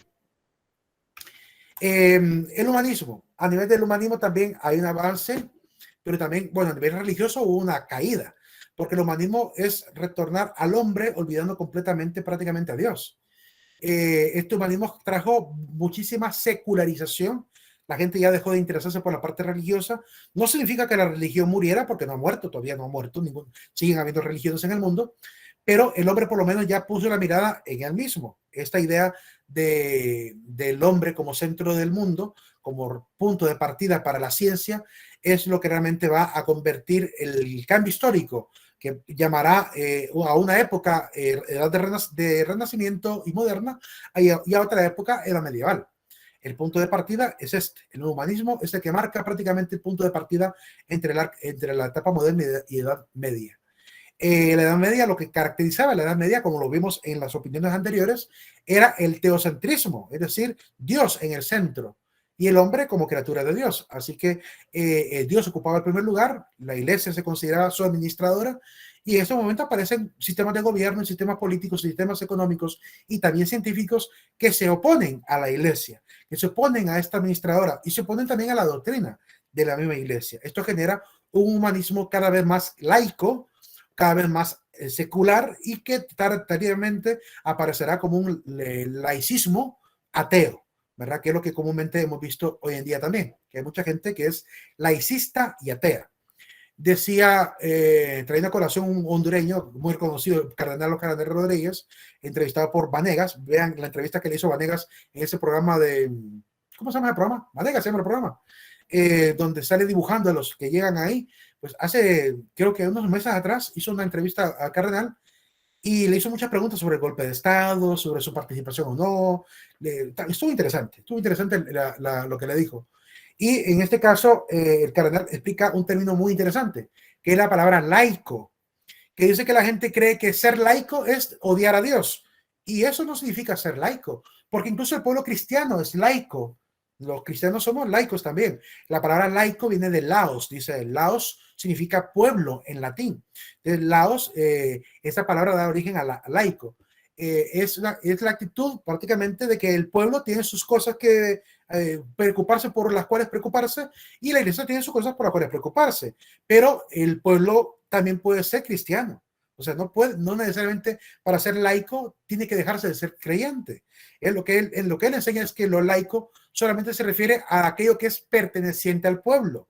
Por ejemplo, la política es laica porque pertenece al pueblo. La economía es laica porque pertenece al pueblo. Lo que se declara cuando decimos que Honduras es un país laico es que el pueblo tiene cosas particulares que ya no quiere que la iglesia administre, que no quiere que administre la educación, que no quiere que administre la parte de la política, incluso su iglesia política, por lo cual quieren dejar las cosas del pueblo solamente en la mano del pueblo, ¿verdad? Pero no implicaba en ningún momento lo que se malinterpretó, de creer que para ser laico hay que volverse ateo, que hay que dejar de ir a la iglesia. No, yo puedo seguir siendo laico en mi vida a nivel económico, a nivel político, y a la vez ser creyente, ir a la iglesia, estar perfectamente en paz con Dios y con la fe. Es decir, el hecho que mi economía y mi política sea diferente a lo que haga en la religión, eso es otra cosa. Es decir, se separa nada más la función de cada una de las estructuras, pero no implica el olvido de la espiritualidad, que fue lo que se malinterpretó. El hombre por el humanismo cayó en el olvido de su espiritualidad, y eso es lo que trajo un montón de problemas a nivel social, ¿verdad? El tema de la corrupción, de la avaricia, la opulencia, todo lo que vamos a ver en la época del Renacimiento.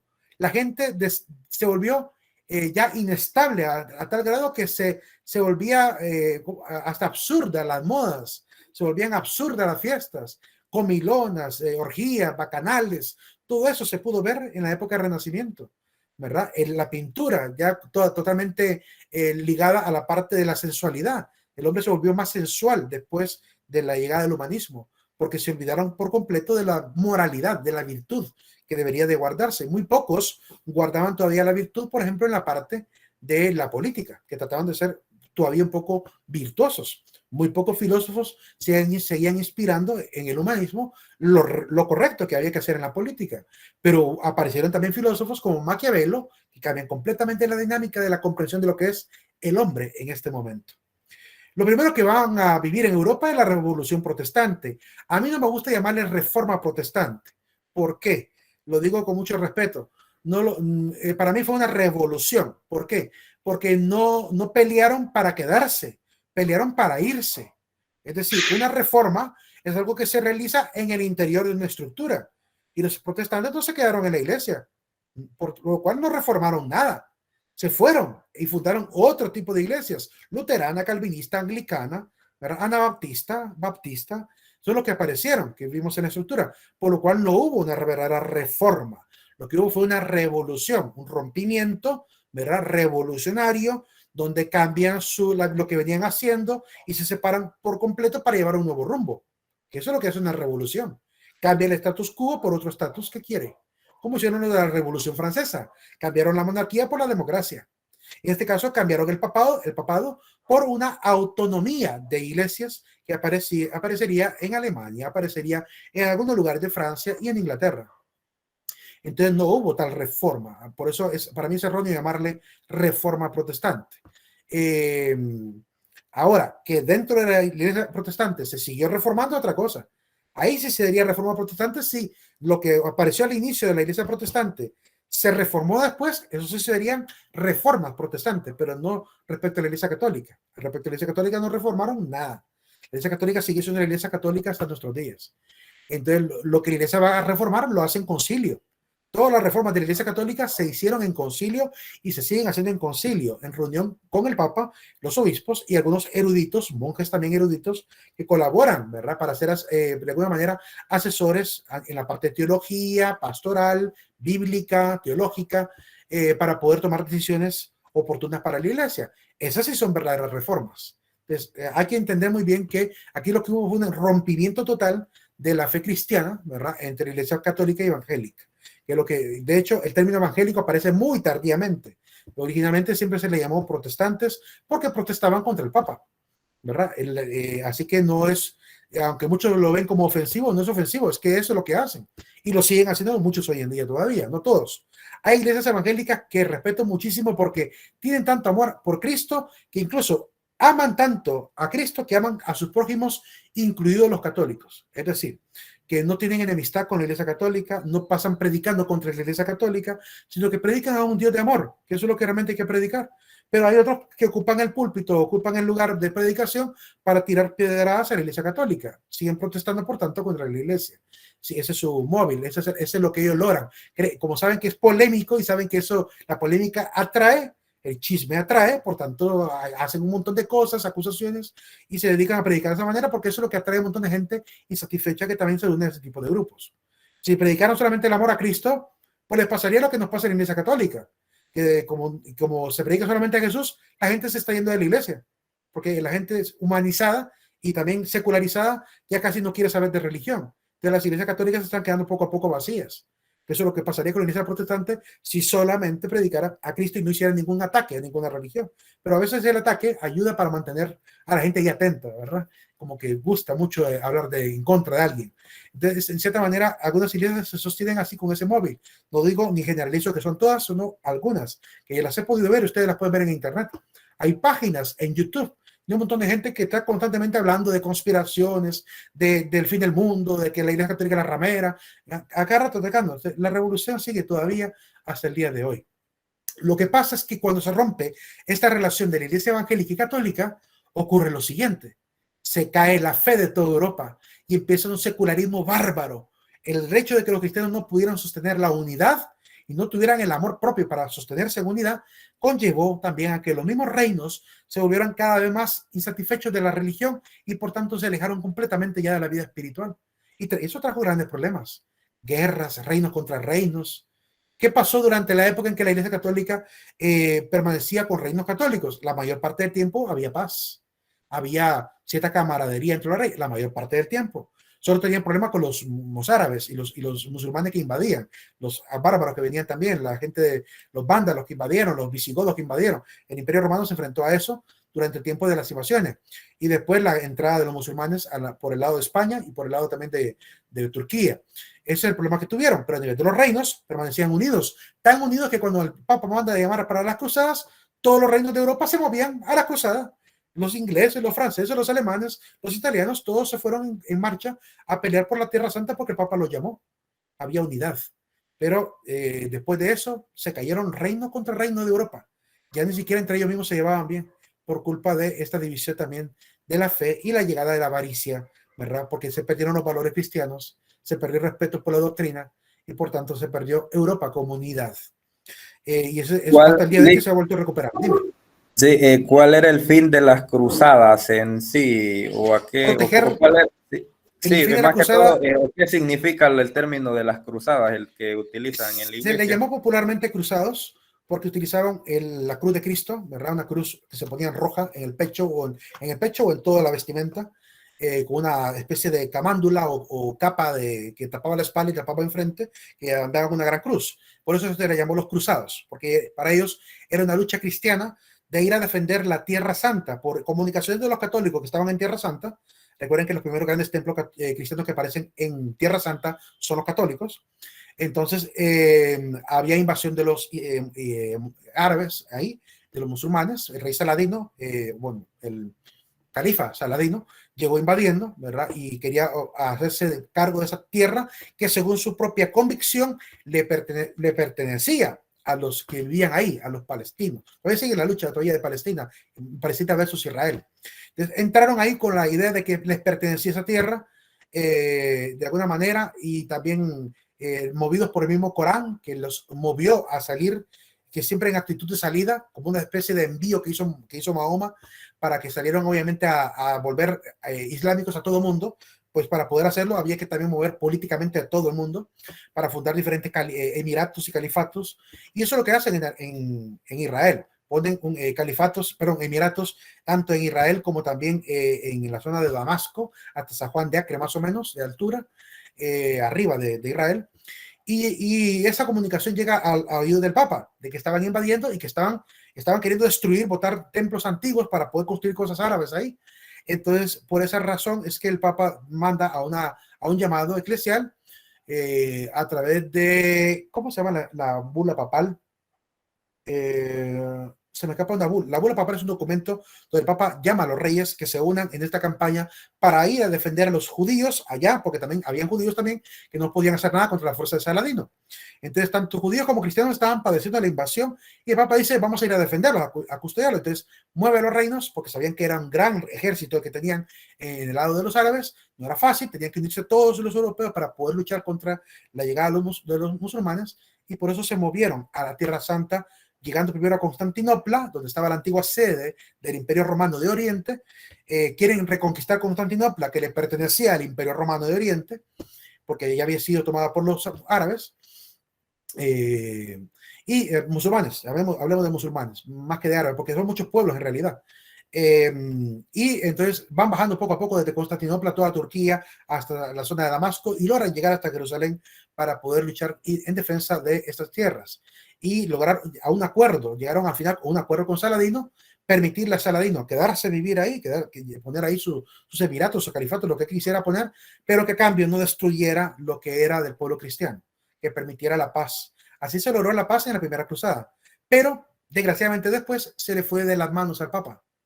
Ya los reyes estaban avanzados con campañas allá, con militares allá, entonces dijeron, aprovechemos, ¿verdad? Aprovechemos. Entonces empezaron a conquistar toda la zona de Constantinopla ya a nivel político. Entonces se volvió una marcha más política que religiosa. Inicialmente era voluntad del Papa, pero después se le perdió la voluntad del Papa y se volvió una voluntad de los reyes, de Ricardo Corazón de León, de Felipe II, de Felipe Barbarroja, de todos estos reyes que van a participar, ¿verdad? Dentro de las famosas cruzadas. Entonces, por eso ya no va a haber solamente una, sino que hubo 4 cruzadas fuertes movidas por la iglesia, algunas de ellas todavía con el intento de que la iglesia todavía pudiera tener control, pero no se le salió de las manos, y las siguientes 4 cruzadas menores que ya fueron puramente políticas. Entonces, eso fue lo que realmente pasó. Se le fue de la mano, el Papa no pudo controlar a los reyes, y como los reyes hacían y deshacían como les daba la gana, el Papa no podía hacer nada. Lo podía llamar a disciplina, pero no le hicieron caso de ninguna manera. Ya no pudo controlarse eso y se volvió una situación militar allá en toda la zona Constantinopla hasta Jerusalén. Pero al inicio sí fue con una buena intención, ¿verdad? Ayudar al pueblo de Israel. ¿Qué haría usted si le hago la pregunta a los protestantes de hoy en día, a los hermanos evangélicos? ¿Qué haría usted si de repente supiera que ahorita en Israel están invadiendo y tuviera usted la oportunidad de ir a ayudarle a los hermanos allá? Seguramente se movería. Solidariamente pensaría en ayudar al pueblo de Dios, pero no lo hace. No lo hacemos porque políticamente hay un gran cierre, tanto político como militar allá. sabemos el tipo de armamento que tienen y todo eso, entonces no cualquiera lo hace. En aquel momento sí había la capacidad y por eso lo hicieron, ¿verdad? Prosiguiendo. ¿Sabes dónde estamos parados? El derrumbamiento de la iglesia, el derrumbamiento y la aparición también de la revolución también científica que nace con Nicolás Copérnico en adelante, logra posicionar al hombre en un nuevo problema. ¿Quién soy yo? ¿Dónde estamos entonces? Si el planeta Tierra no es el centro, entonces significa que no somos tan importantes. O sea, empieza otra vez un problema a nivel antropológico a preguntarse, ¿qué pasa entonces ahora con la antropología del ser humano? Voy a permitir aquí a Valentina que está entrando. ¿Qué pasa ahora con mi posición? Pasamos de ser el centro del universo a ser un minúsculo ser en la inmensidad del cosmos, ¿verdad? Y cuando vemos hoy en día estas ondas espaciales como las que han salido últimamente, la web, por ejemplo, que ha salido, la sonda espacial de la Hubble también, y vemos las fotografías que ha tomado de pedacitos de la galaxia, son pedacitos de la galaxia, no es ni siquiera la galaxia, son pedacitos de la galaxia. Nos seguimos sintiendo aún más y más pequeños. O sea, ese vacío existencial aparece cuando nos vemos chiquitos en el universo, ¿verdad? Podrán algunos hermanos en las iglesias evangélicas seguir enseñando que el hombre es el centro del universo o enseñando que el hombre es el máximo ser de este universo.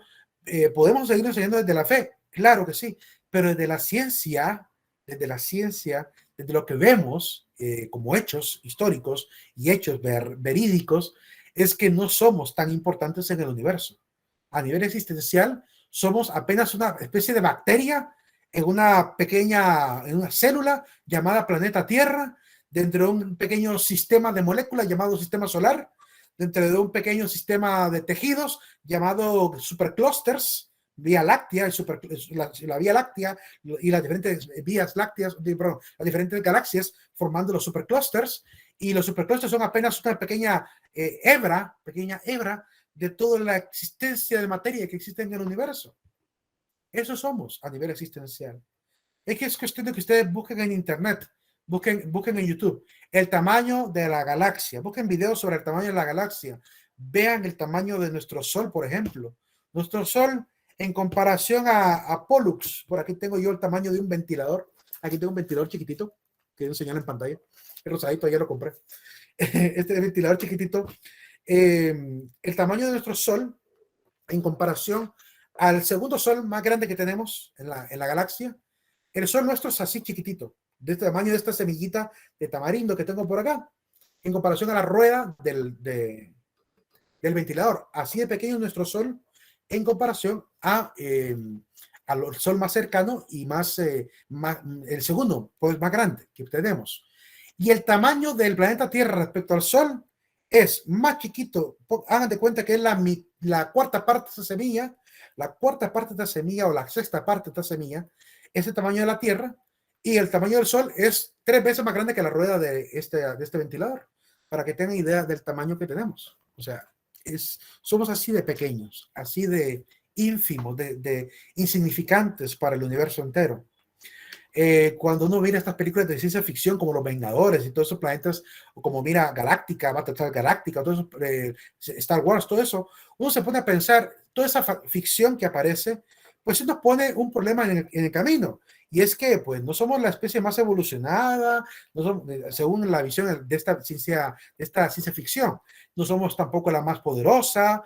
Pueden haber seres más fuertes como Thor, ¿verdad? Que viene de otro planeta, por así decirlo, que lo que llaman el Valhalla no es nada más que un planeta, es como una especie de planetoide, ¿verdad? Y que de alguna manera logran sobrevivir en un planeta, y cuando vienen a la Tierra le pasa lo que le pasa a Superman, que la gravedad de la Tierra le da facultades sobre la realidad nuestra que superan las capacidades humanas. Y eso es lo que pasaría si el hombre va, por ejemplo, a la Luna. Si vamos a la Luna, el hombre podría pegar saltos de 2 metros con facilidad. Cualquier ser humano, incluso yo, Gorrito, saltando en la Luna, podría saltar 2 metros de altura si saltara sin ningún tipo de protección. Si pudiera respirar en la Luna y saltar, saltaría unos 2 metros de altura. Podría competir en una olimpiada y ganar el salto de barda fácilmente. Por la gravedad que hay en la Luna, por la fuerza magnética que hay. Y si estuviéramos en otros planetas, de hecho hay un video comparativo que muestra a qué altura podemos subir en diferentes planetas del sistema solar. Y hay uno, por ejemplo, que dice que podemos saltar a 200 metros de altura. Si yo saltara del planeta con la gravedad que tiene, podría saltar 200 metros hacia arriba, incluso kilómetros hacia arriba. Podría llegar a saltar si yo me disparara hacia arriba, me impulsara. Esa sería la capacidad física que me daría ir a otro planeta. En nuestro sistema solar. Lo que pasa es que no podemos sobrevivir porque la falta de oxígeno también nos mataría, pero tendríamos esas capacidades. Hay una película de ciencia ficción que es interesante que nos pone en ese trayecto, que es la película que se llama,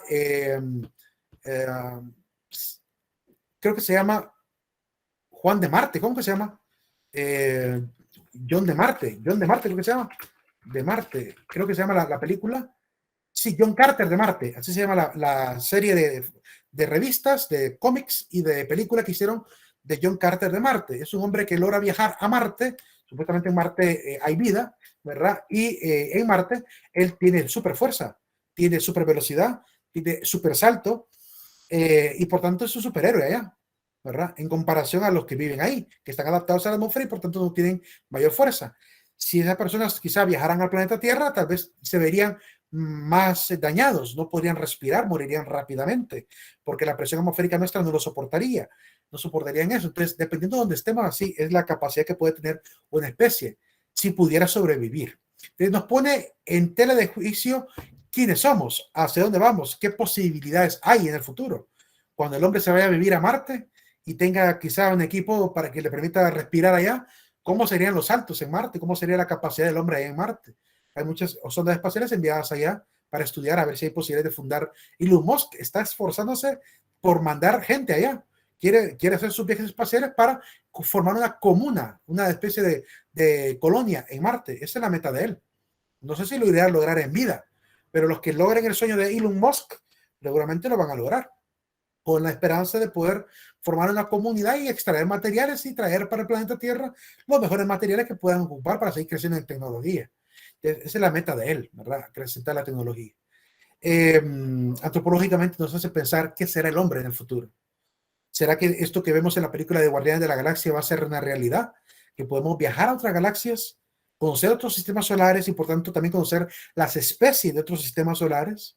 Porque tiene que haber especies. Quien crea que la vida solo está en este planeta Tierra, híjole, no entiende la dimensión en este universo en el que vivimos. Por eso les digo, vean la dimensión de las galaxias, vean las dimensiones en estos videos para que tengan conciencia del tamaño en el que estamos. De ser entonces el hombre el centro del universo, a retraerse en su propio caparazón, a eso hemos llegado, a sentirnos retraídos, ¿verdad? Ahora la grandeza del ser humano se está quedando solamente en lo espiritual, porque lo físico ya nos dice no somos más importantes.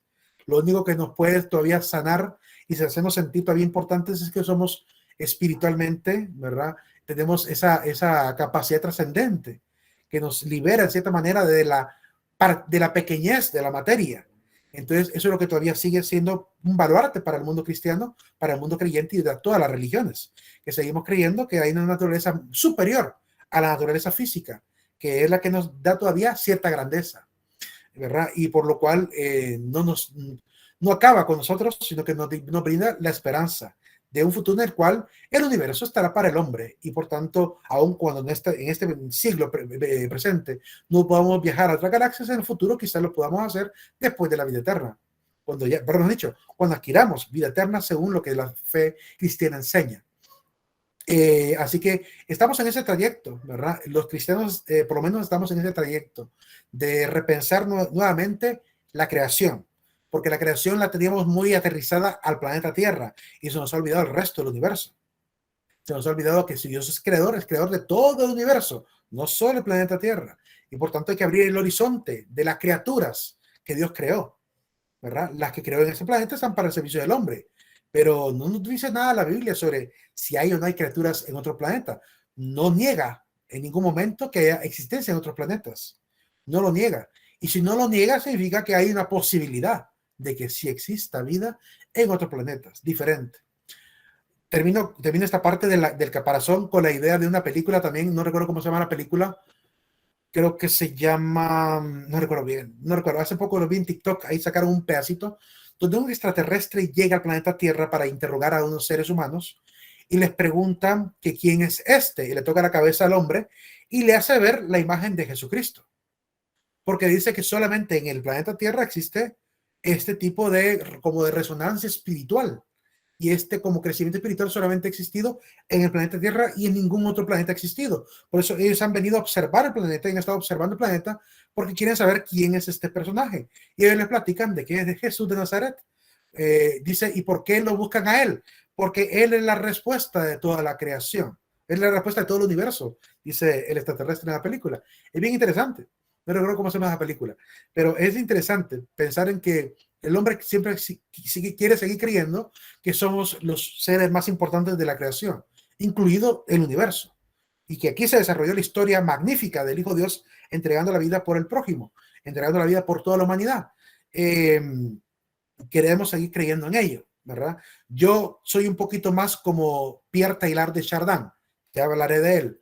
En la visión evolucionista de la historia que Pierre Teilhard de Chardin trae, Pierre Teilhard de Chardin llega a decir que el hombre comparte con todos los seres del universo entero esta esfera de lo creado. Y por tanto, tenemos que hablar de una espiritualidad a nivel cósmico, no a nivel planetario, a nivel cósmico, de todo el cosmos. Hay una realidad, por tanto, cósmica. Y Jesucristo no es un Jesús del mundo, planeta Tierra. Jesús es un Cristo cósmico también. Es una visión un poquito más amplia la que presenta este famoso filósofo, paleontólogo y también sacerdote de la Iglesia Católica, que incluso tuvo roces con la Iglesia Católica por eso mismo, por hacer esas afirmaciones que, digo yo, se adelantó a su época, por afirmar que Cristo es rey del cosmos y no solamente del planeta Tierra. Se adelanta a su época, evidentemente, tiene una visión universal, Cristo rey del universo, y hoy en día ha cambiado drásticamente el mundo católico, porque en el mundo católico hoy en día sí se celebra una fiesta llamada Jesucristo Rey Universal. Al fin, en la iglesia se entendió que Cristo no es solamente rey del planeta Tierra, es rey de la creación entera, es rey universal y por tanto se debe celebrar a nivel cósmico toda esa situación, que es lo que se enseña hoy en día en la religión. O sea que hasta la misma religión se ha ido adaptando al conocimiento de lo cósmico.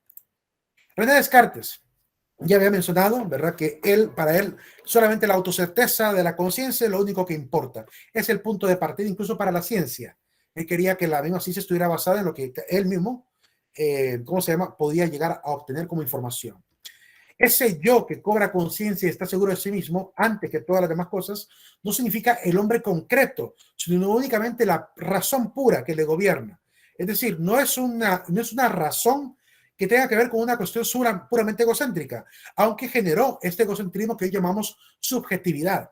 Pero inicialmente él cree que lo que tengo que hacer gobernar en mí es la razón pura, una razón que se basa en la lógica, se basa en la matemática, se basa en la ciencia, que eso es lo que él inicialmente buscaba, pero como digo, se tergiversa la postura de René Descartes y produjo el solipsismo y produjo el subjetivismo, que es el problema que tuvo, obviamente, este conocimiento. Si se hubiera mantenido solamente en el nivel de la pura lógica, del crecimiento intelectual basado solamente en la lógica, no habría pasado quizá lo que estamos padeciendo hoy en día, la subjetividad tan molesta, incómoda para la verdad e incómoda para la ciencia, que es lo que actualmente estamos viendo. Hace poquito estaba viendo yo un debate ahí medio de economistas con una mujer afroamericana, o no sé de qué país es, pero en realidad es de origen africano, su raíz obviamente es africana, a nivel familiar, y ella dice, si un ingeniero, por decir una profesión, no recuerdo qué profesión puso de ejemplo, pero digamos que dijo ingeniero, dice ella, si un ingeniero gana 800 pesos y yo gano 800 pesos, no sé de qué moneda estaría hablando, o no sé si se refiere a, creo que no sé si en España que estaba, pero dice, si gana 800 pesos y yo gano 800 pesos, aunque haya igualdad en el salario, sigue habiendo desigualdad porque yo soy negra, dice ella. Y el hombre se le queda viendo así. ¿Cómo así? ¿Por qué sigue habiendo desigualdad? Si gana lo mismo que tú, no puede haber desigualdad. ¿Por qué sigues insistiendo en que hay desigualdad cuando has afirmado que ambos ganan lo mismo? Por lo mismo, por la subjetividad.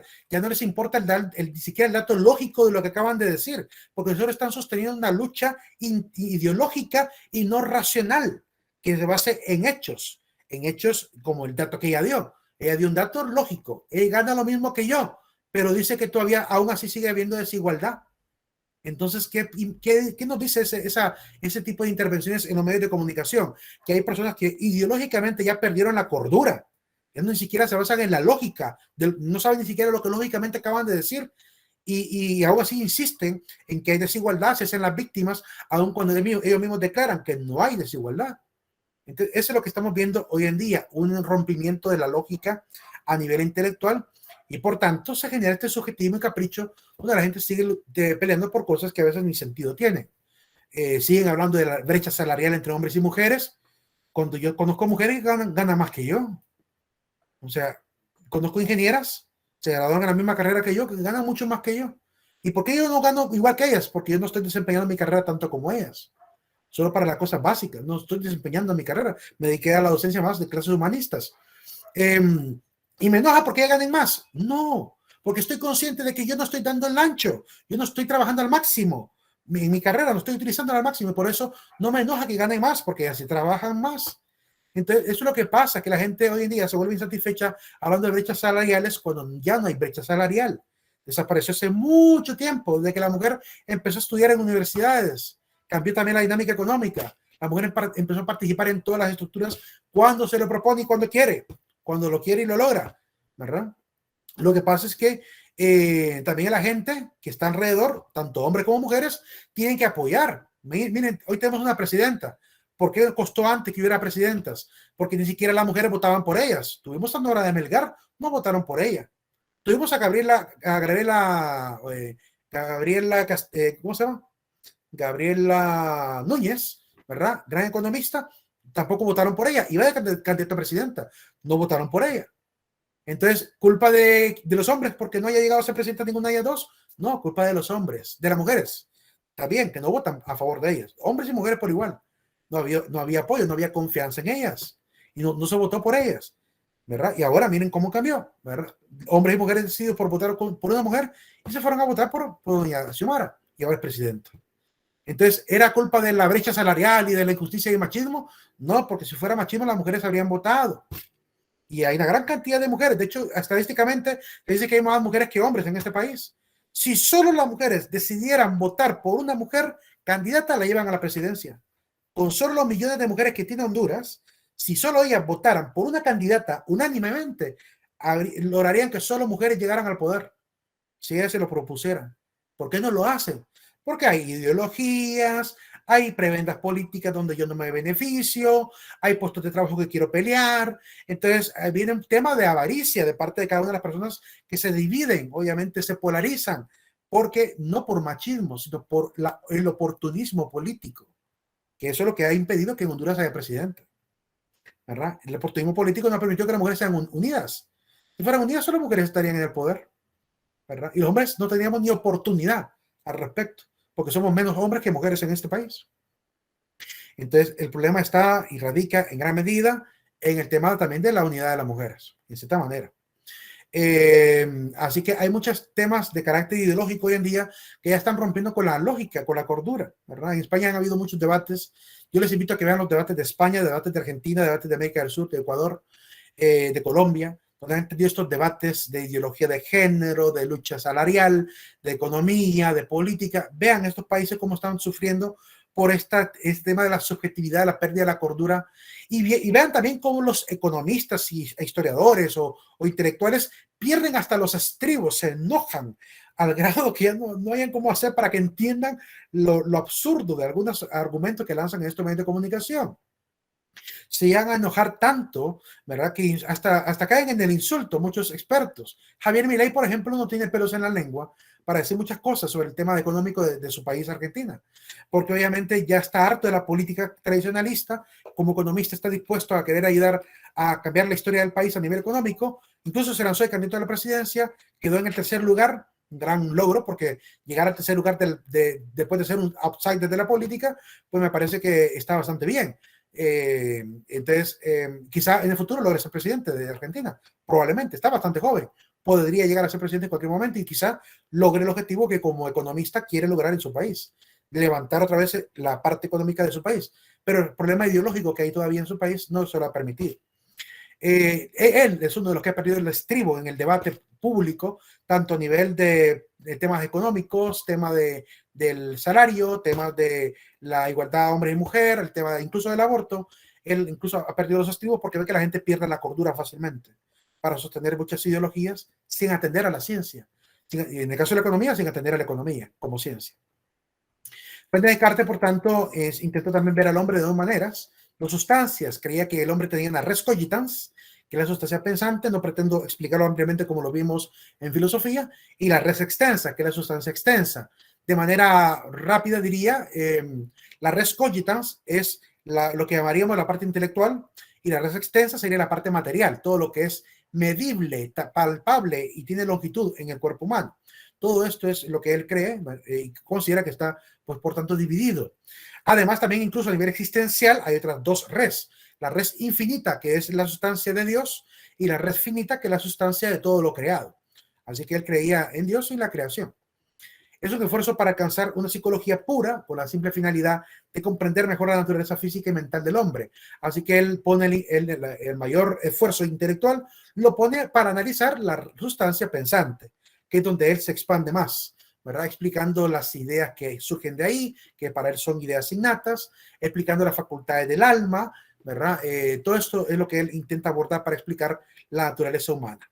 Lo mismo pasó con Christian Wolff, ¿verdad? Cuando va a contraponer cosmología versus teología natural, ¿verdad? Intenta hacer lo mismo, no oponerse a la religión, sino simplemente aterrizar y dividir lo que toca a la cosmología y lo que toca a la religión, que es lo que intentaron hacer. De igual manera, Immanuel Kant, con su crítica a la razón pura y crítica a la razón práctica y crítica estética. La crítica estética se va a dedicar a la parte del mundo, la crítica a la razón pura se encargará solamente del intelecto humano. Entonces, y la práctica también, la crítica a la razón práctica. Por lo cual, todos estos hombres lo único que buscan es separar la parte de la intelectualidad de la parte material y metafísica incluso del hombre, dedicándose solamente al puro intelecto. Ya ni siquiera hablando ya del espíritu, sino hablando solamente de la razón, del conocer. Por lo cual empiezan a aparecer a partir de aquí muchas escuelas que llamamos escuelas epistemológicas, que intentan abordar el problema del conocimiento en el hombre, donde el hombre intenta descubrir cómo puede obtener conocimiento verdadero. Aparecen los filósofos empiristas, poniendo también la visión muy materialista en la filosofía. Ya no piensan ni siquiera en la parte metafísica del hombre, solo piensan en la parte de la única realidad física demostrable a través de la ciencia. Así que lo único que importa es la realidad objetiva, científicamente demostrable, solo lo tangible. Reduce el conocimiento humano, por tanto, a la percepción de los sentidos, solo la experiencia es lo único válido. Abre prácticamente camino al materialismo, que va a aparecer después con Karl Marx en adelante. Y también, diríamos también incluso a partir del positivismo de Augusto Comte en adelante. Entonces así se va perfilando una nueva comprensión del hombre, ya no el hombre ligado a lo espiritual, separan completamente lo espiritual, para ellos no existe lo espiritual y solo se quedan pensando en el hombre puramente mecánico y orgánico. Y la ciencia que va a aparecer en ese momento, la ciencia de la medicina, la microbiología que aparecerá tardíamente, atenderán al hombre como un ser simplemente orgánico, que es lo único que le va a interesar, dejando la parte religiosa solamente a las religiones y no poniendo el énfasis en nada de ello. Aparece un filósofo muy importante, Julien Offray de Lamettrie, ¿verdad? De Lamettrie, dicen algunos, incluso algunos unen el apellido Lamettrie como Lamettrie, así pegadito, todo en minúscula letra M, a veces lo unen también, si no lo encuentran con Lamettrie, lo encontrarán como Lamettrie completamente unido. Este filósofo era neoepicurio, significa que estaba a favor del placer, la búsqueda del placer nada más, el libertinaje moderno.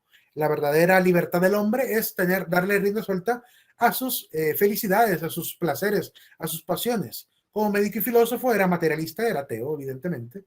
En su visión ética, el placer sensible, saber vivir el placer, era la sabiduría de vida y la búsqueda de la felicidad individual. Entonces, él vuelve a retraer todo lo que la filosofía epicúrea tenía sobre el tema del hedonismo y lo convierte en un principio, por así decirlo, importante para la visión del Renacimiento en adelante. Pretendió, por tanto, liberar la sociedad de los terrores teológicos y políticos. Creía que el tema del más allá, del infierno, del purgatorio, de todo eso, era simplemente terrores teológicos, le llamaba él, y también terrores políticos, como el tema de las guerras y todo eso. El hombre tiene que vivir para el placer, tiene que vivir para la fiesta. Eso es lo que él enseñaba. Creyendo que la religión no enseña algo también parecido. Lo que pasa es que la religión, cuando enseña el placer, lo enseña de manera medida, que eso es lo que de alguna manera el hedonismo olvida. En la iglesia que existe, bueno, yo puedo disfrutar de todos los placeres siempre y cuando sea con medida. Por ejemplo, ¿está permitido para un cristiano beber o no beber? Está permitido beber, pero no caer en la borrachera. Jesucristo bebió vino, multiplicó el vino en Caná, ¿verdad? Celebraban con vino las bodas. El mismo Pablo le pide a Timoteo que utilice el vino como que fuera un medicamento. Dice, ya no tome solamente agua, toma un poquito de vino acá para tus problemas digestivos, le dice para tus problemas de estomacales o para tus indisposiciones, le dice literalmente en la palabra. Dice, ya no bebas solamente agua, bebe un poco de vino a causa de tus indisposiciones. Eso es lo que le dice a Timoteo en la primera carta a Timoteo. Entonces le recomienda beber vino. Significa que tomar vino no es pecado para la fe cristiana. Se puede disfrutar entonces del placer del vino, pero sin caer en la borrachera, que es el peligro. El vicio es lo que la iglesia va a defender, como los antiguos filósofos. Los antiguos filósofos también defendían el placer, pero con virtud. Defender la vida del placer con virtud es sano. De hecho, por eso ustedes no se vayan a alarmar el día que vean a un sacerdote tomando vino o tomando una cerveza. No les asombre. Yo los he visto. El mismo Papa Benedicto XVI tiene fotografías donde cuando llegó de visita a Alemania, ¿verdad? Creo que fue a Suiza. No recuerdo cuál de esos lugares fue, donde la cerveza es una bebida típica ya. Y ahí está con su tarro de cerveza tomando con los líderes políticos, ¿verdad? Así abiertamente ante el público, ante los reporteros que están ahí viendo el momento de convivencia. Pero solo se tomó esa jarra, no agarró toda la noche. Es decir, el problema no está en que el hombre vive el placer, el problema está en que el hombre tiene que aprender a manejar la ética del placer, la etiqueta, pues, del beber. Es lo que debe aprenderse para que la cultura no se dañe también, porque cuando alguien se deja llevar por el vicio, cae obviamente en grandes problemas sociales, ¿verdad? Genera quizá muerte, genera golpes, genera desgracia en la familia, cuando no hay control. Entonces, incluso la misma cultura debe enseñarnos a que cuando alguien se ha emborrachado, no se le debe enojar, no se le debe regañar. Primero, porque no funciona, se le va a olvidar lo que le dijiste. Y segundo, lo que debe procurarse es cuidarle, llevarle como que fuera un niño, ¿verdad? Por eso es que normalmente se miraba la antigua imagen de las mujeres atendiendo al marido, ¿verdad? Que había caído un borrachero, ellas la atendían con mucha tranquilidad, porque sabían que si se le ponían al brinco, eran golpes. En el momento de mucho machismo era así. Hoy en día, en los familiares, cuando a alguien de repente se le pasó la medida, hay que cuidar al hermanito, quitarle la bebida, regalarle cafecito, hay que ayudarle a que restaure nuevamente que vuelva a su estado de homeostasis orgánica para que recupere otra vez el control, porque el alcohol en la sangre, en gran cantidad, produce en el hombre pérdida de la cautela, pérdida motriz, a nivel psicomotriz también pierde sus capacidades. Y además hay que procurar enseñarle cuando ya esté sobrio, ¿verdad? Si es posible grabarlo para que vea el ridículo que quizá hizo, para que se dé cuenta de lo que pasa cuando se excede de la bebida. Y de esa manera se le ayuda a la persona que no caiga en el alcoholismo. Pero hay que hacer todo un trabajo de acompañamiento para estas personas. Pero creer que en la plena borrachera, regañarlo o pegarle, eso arregla el problema, no, eso no arregla nada en absoluto, ¿verdad? Tendrán lagunas de conocimiento y se les va a olvidar. Preguntarán, ¿y qué hice anoche? ¿Verdad? No tendrán ni siquiera conocimiento de lo que hicieron, porque se pierde completamente la capacidad mental del hombre, la capacidad racional, y pasa también con las mujeres. Por eso, cuidado con el tema de los placeres. La medida es lo que hay que tener. Ofre enseñaba esto y termino con esto.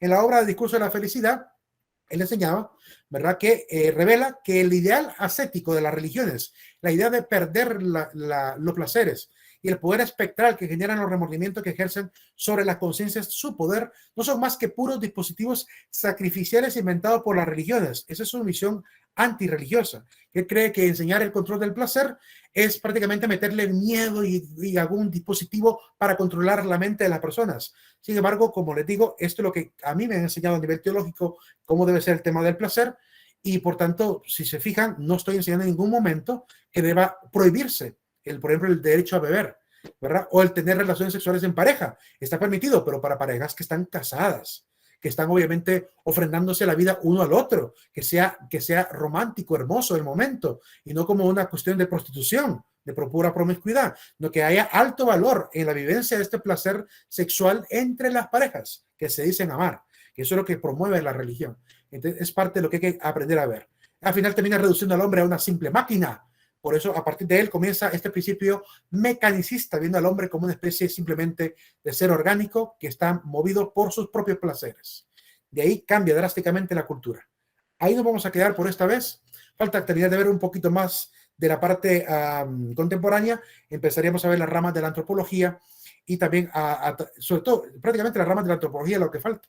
Porque tenemos que ver la antropología aplicada a la economía, aplicada a la política, aplicada a la cultura, aplicada a la cultura, a la etnia, ¿verdad? Y las diferentes ramas que han ido apareciendo para luego, si queda el tiempo, poder hacer una especie de crítica sobre el tema de la familia y de las religiones, que son los temas últimos que quedan, que por el tiempo que me quitaron, quién sabe, podamos llegar a ver. Pero por lo menos les voy a tratar de facilitar el material para que ustedes puedan tener acceso a esa información, y si les sirve para la vida, pues qué excelente que lo puedan leer ya con tranquilidad después de la clase. Nos veríamos entonces el próximo encuentro que tengamos. El examen es el segundo día. El examen es el segundo día. El primer día es clase normal. Segundo día también tenemos clase normal. Y en la última hora de ese segundo día sería el examen. Es una hora de examen. Podría darles cuando mucho una media hora más para el examen, hora y media por mucho, para que puedan resolver su examen. Pero las primeras horas de clase son clase normal. Tenemos que ver los temas hasta donde lleguemos, ¿verdad? Y eso sí, los temas que entrarían para el examen serían los que vamos a ver el día sábado. Todos los temas que vamos el día sábado, eso sí entraría. Encuentro, licenciado. ¿Cómo? ¿Cómo? Según yo, era el último encuentro el día de hoy. Hoy no es el último encuentro. Falta uno. Falta uno. Falta uno. Encuentros, jóvenes. Este es el segundo encuentro. Sí. Falta uno todavía. Ahí tienen el calendario ustedes para que lo puedan ver. Según el calendario, tenemos el 1 y 2 de octubre, clase también. 1 y 2 de octubre. Y el 3 es la recuperación. Vean el calendario.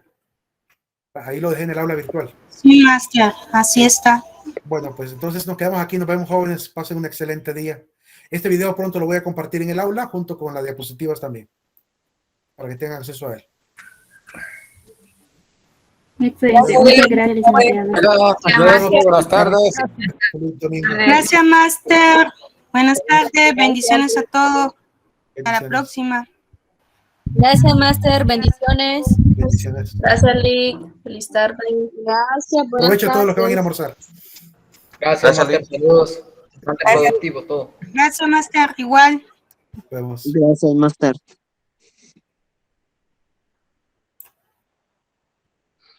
Gracias, Master. Vemos.